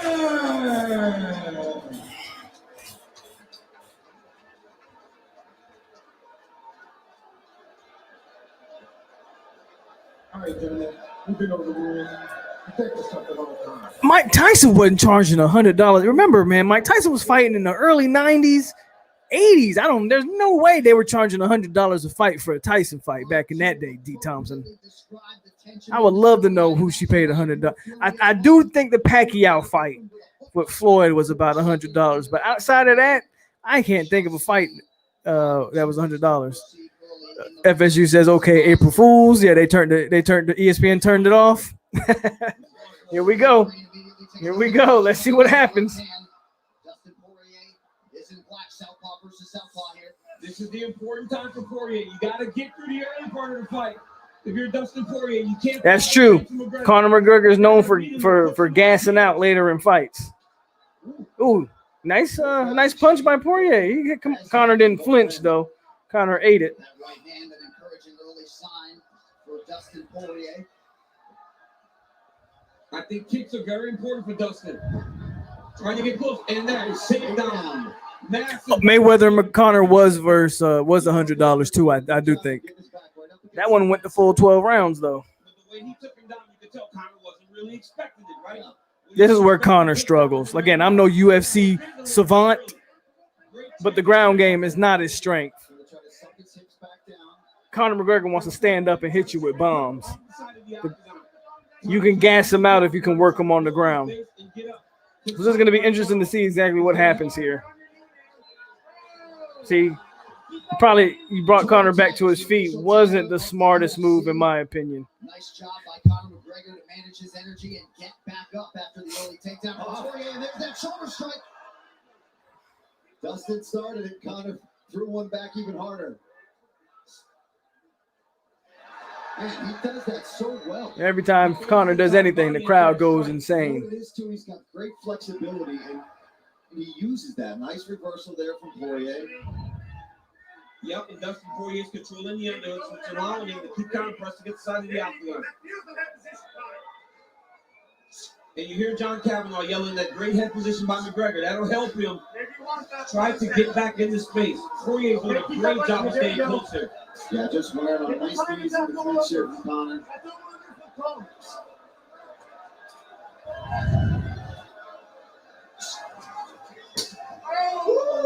That was a solid Conor. 2+ minutes have come by here, round one. Ooh, those are some nasty knees he's landing to the body in the clinch. There's another one for good measure. Dustin trying to get this single leg. Conor doing a great job defending. Stay patient too. He's not gonna. Not a lot of action so far. That aren't there. Controlling the wrist. There he goes and reverses. Now Conor just reversed them. If you're McGregor, you need to get back to the center now. Conor does have some nasty shoulder strikes. Poirier tries the same thing, but it just doesn't do the job. Dustin's kind of keeping him in there with that overhook. These guys are talking to each other as they exchange shoulder strikes. Are you allowed to step on someone's foot like that? See, I don't even know all the rules. Did he just stomp on his foot? An upward trajectory underneath, almost like an uppercut with that shoulder. Look for some elbows in here, possibly from Conor too. He's controlling that hand. I mean, the overhook of Dustin Poirier is keeping him close. He's taking that overhook and he's putting it in tight. Look at him reaching across and trying to grab the other hand of Conor McGregor. That's not allowing Conor to work with the left hand. Ooh, nice elbow. Okay, they're back to standing up, squaring off. This is what we want to see right here. The hell with all that clinching. Ooh, nice shot by Conor. But he didn't flinch. Is to wear Conor out. It seems to have worn on him as well, though. You got to remember that. Yep, that's not his game. That's not his game, right? He's not a wrestler. Oh, this guy's Conor's gonna knock him out. Conor's gonna knock him out. Conor's gonna knock him out. But Dustin has to get respect with the hands too. Yeah. You can't allow Conor to just walk him down. Another jab from Conor. There's a solid calf kick there. Every time Conor hits this guy, his head's swinging. And he points at him. Because Dustin Poirier loves to fight. But Conor's pressuring him here. Nice shots. I like these kicks. Returns fire. That's very important for the game of Dustin Poirier. A lot of kicks. Conor has taken a more boxing approach to his fights lately. And because of that, the kicks are available. This is already what I'm talking about. This is what I wanted. We're seeing back and forth from these guys. Conor tried the spinning heel kick. It was blocked. We saw Conor do this to Nate Diaz because Nate Diaz has that big boxing stance. Conor was able to land a lot of outside kicks. McGregor now advances. First round almost in the books. I think it's only a matter of time before Conor catches him with something flush and puts him down. But a solid first round. Solid first round. But I think it's only a matter of time. No HR ain't got no link, man. I think Conor won the first round. Backhand up from around the way out, yeah. He hit him with the old cheeseburger block. Rose says knockout coming. I think knockout coming too. I think it's only a matter of time before Conor catches him.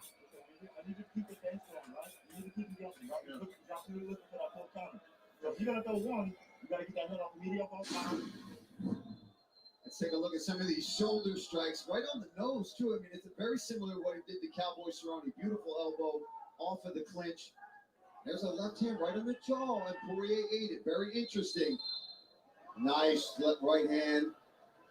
But here's a nice check hook, I believe, or not. They didn't show anything Poirier did good in that round. It's time to go, man. Come on, Paul Allen. We love the replay. Let's get to some more stuff. Yeah, I'm ready for round two. The fisticuffs are ready to start now. John Kavanaugh, Phil Sutton. All right, start of round two. Connor, they want an active lead hand. Looks like a debilitating calf kick there. Poirier, and then McGregor fires. I think Conor knows he can hurt him, man. I think Conor's gonna knock him out this round. I'd be surprised if he didn't.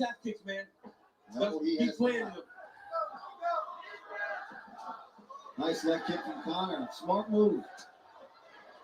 See, now we're seeing the versatility. Conor's not just a boxer. He has that kick. But he has many skills. He does carry a wider stance, which is why you see Poirier looking for these calf kicks. And he's landed.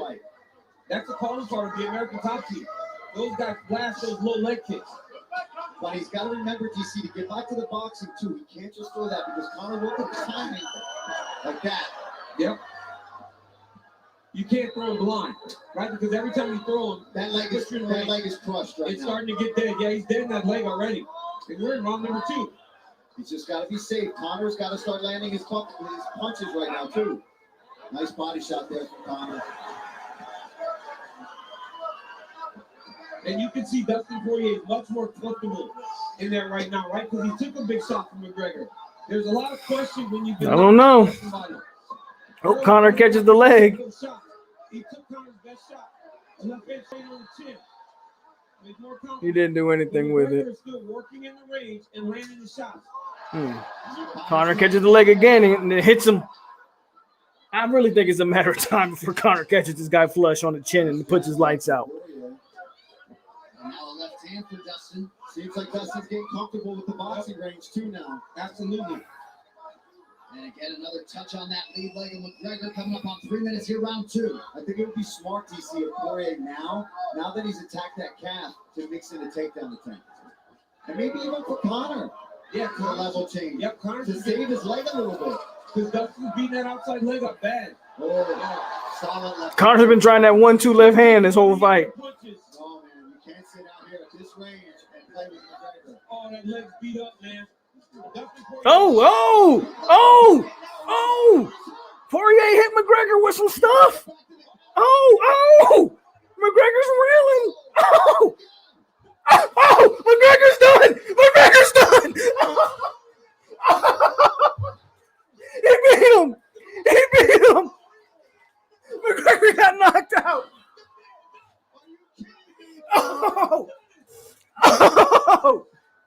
And Poirier stoic as he comes over and greets his wife, Joe. Oh, man. On Fight Island as they attend to Conor. Dustin Poirier. Boxing history. You just lost $9,000 tonight.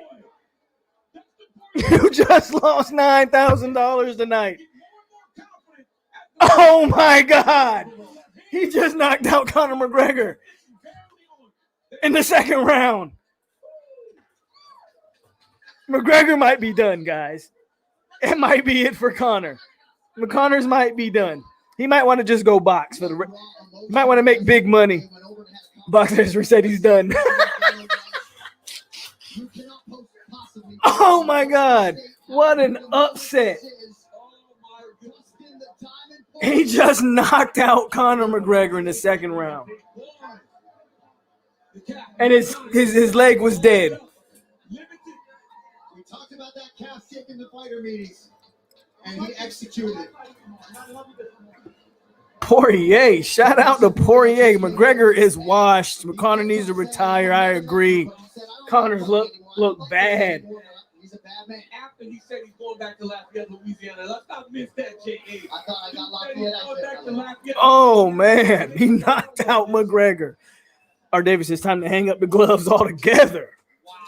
So the series is 1-1. The Conor McGregor hype is over, bro. Has to swallow defeat. Oh man. Poirier exacts his revenge. This fight replay is brought to you by Geico. Whether you rent or own. Y'all think McGregor's done, or you think he's gonna try again? Insurance, having a home is hard work. So get a quote. Wow. Easy. Let's take a look at some of this work from Dustin. Conor needs to stick to making Irish whiskey commercials. Hell, from what I hear, the Irish whiskey isn't even that good. Ooh. And once Poirier gets comfortable, gets his confidence going, he's one of the baddest men on the planet, and he is as tough as they come. And he ain't hurt. Oh, I mean. Oh, McGregor was done. Man. I'm telling you, you heard it here first, and maybe you heard it somewhere else. Watch McGregor go to like the WWE and wrestle or something crazy like that. Conor McGregor, he's done fighting. I agree with people there. The dude's not. He's done fighting. No more MMA. No. You can try to box, but you're gonna get whooped in boxing too because you're not a real boxer. He's gonna go wrestle. He's gonna go like Ronda Rousey did. Ronda Rousey went to the WWE. He's gonna go to the WWE and make some money there. Watch. Jordan said he's done. He's done. Better start making movies. Well, there goes Conor and Khabib. Yeah, that rematch isn't happening. Khabib would wash Conor. And he just got washed tonight, and I didn't see it coming. All right, the official decision is brought to you by Guaranteed Rate Mortgage. You could save massive money on your mortgage. He was playing possum. I was never a talker, so watching a talker get it handed to him makes me happy. One final time tonight. Here is Bruce Buffer. Ladies and gentlemen, referee Hurricane is Wow, Gregor got knocked out. 2 seconds of round number 2. Declaring the winner by TKO, Justin the Diamond Poirier. Khabib ruined Conor. Lafayette, Louisiana. I love you. I'm coming home, baby. Parker's dad getting it done tonight. We're gonna listen to the interviews, and then that'll be it for the night, folks. We ended the night on the bang, didn't we? No one saw that coming. I damn sure didn't. Shout out to Poirier. I'm not surprised. I put in the work. First off, I want to say Conor took this, this result very professionally over here. He's a pro, man, and nothing but respect. We're 1-1. Maybe we have to do it again. But How old is Conor now? Good question. I said it before the fight. I forget. What is Conor McGregor? I can Google it real quick. This win is great. I think he's like 30-something. Me and the Good Fight Foundation are doing really big things. So if you want to check that out, go to thegoodfightgroup.com. I love my team, I love my wife, and I love my city. Before we talk about the immediate future, let's just talk about the performance. Fought a near perfect fight. I would think the takedown early. You invested in the calf kick. Conor McGregor is 32. Power in both hands on full display. Your thoughts on the fight? He's 32. The goal was to be technical. Chris Tucker, you got knocked the out. Conor wasn't even disrespectful to Dustin. This fight, he doesn't have it. I agree. And I said that. Even though I picked him to win, I was like, that's funny that McGregor isn't being the arrogant asshole that he usually is. He was all but respect. I think he might know that he might know his time is up. Nothing but respect to him. I'm a big fan, but I beat him twice, and I felt like I was boxing pretty well with Conor. He hit me with some good counter twos. We We knew his timing on the counter two was some of the best in the game, but I just don't give a fuck, man. I'm here to win. Boca Boxing. There you go. Before I let you go, I know you have the interim belt at home, but it's undisputed golden glory that you crave. Your thoughts on what lies ahead? We'll see, man. I felt like this was a title fight. If Khabib's not coming back, and you kind of the two best guys, I think this is a title fight. I'm the champion. Lafayette, Louisiana. How about your guy? Ladies and gentlemen, your main event winner, Dustin the Diamond Poirier.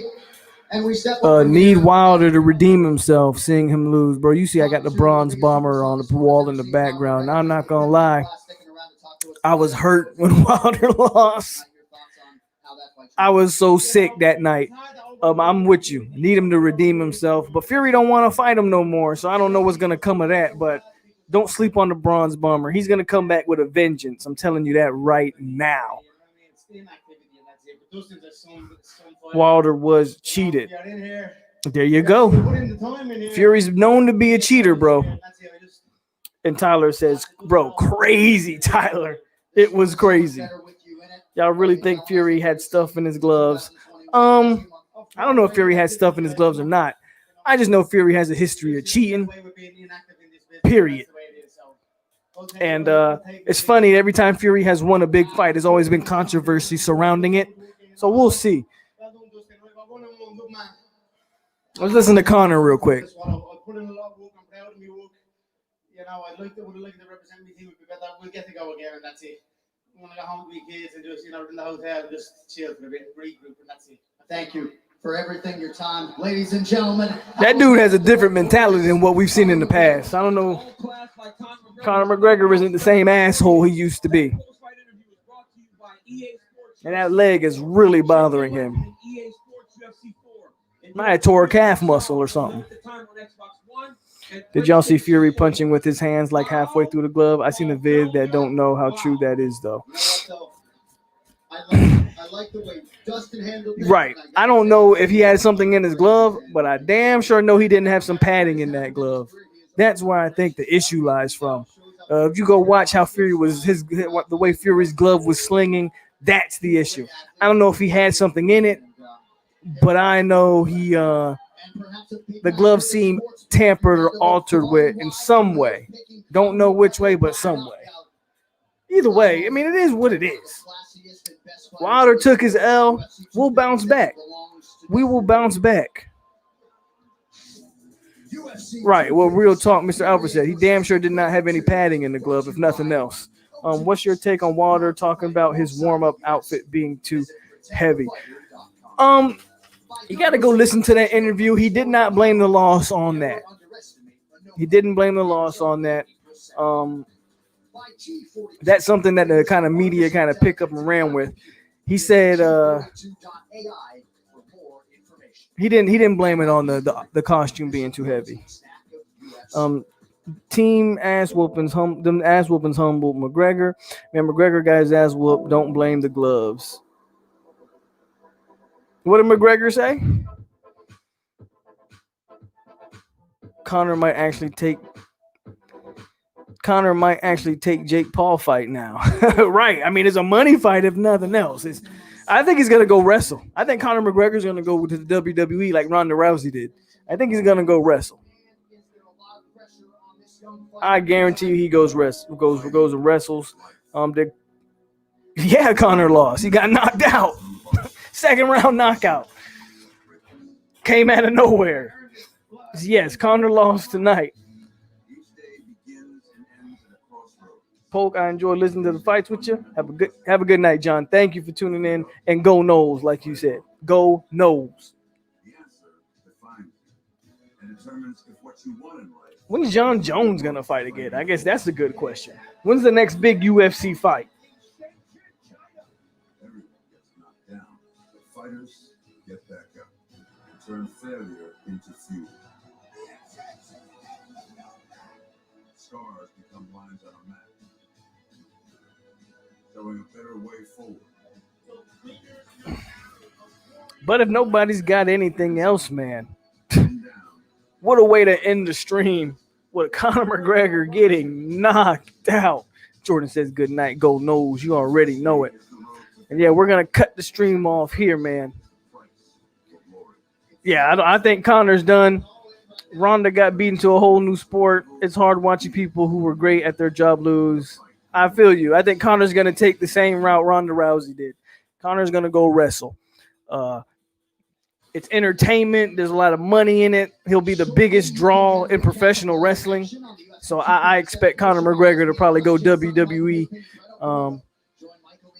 And yeah, Connor's definitely not fighting Manny Pacquiao. So we can cancel that. I will see you guys next time. Monday is probably the next live stream I'll do. Probably take a break tomorrow. Watch the playoffs. Won't hop on any live streams tomorrow. Go chase the bag, Connor. Good night, Poe. Go Knowles. Good night to everybody. All my Seminole fans, stay classy. And for the new people that tuned in for the fight, man, thank you for turning in the 863 Fight Night. There are going to be more of this coming up. So if you are a fight fan, UFC, boxing, man, tune into that. We're going to be doing more of this. Thanks to everybody who tuned in tonight. Go Knowles. Go POIRIER. And we have a new WBO champion, Stephen Fulton. Let's go. See you guys next time, man. Good night to everybody. Have a great night. Have a safe night. And enjoy the rest of your night. I will see you guys later. We out here, baby.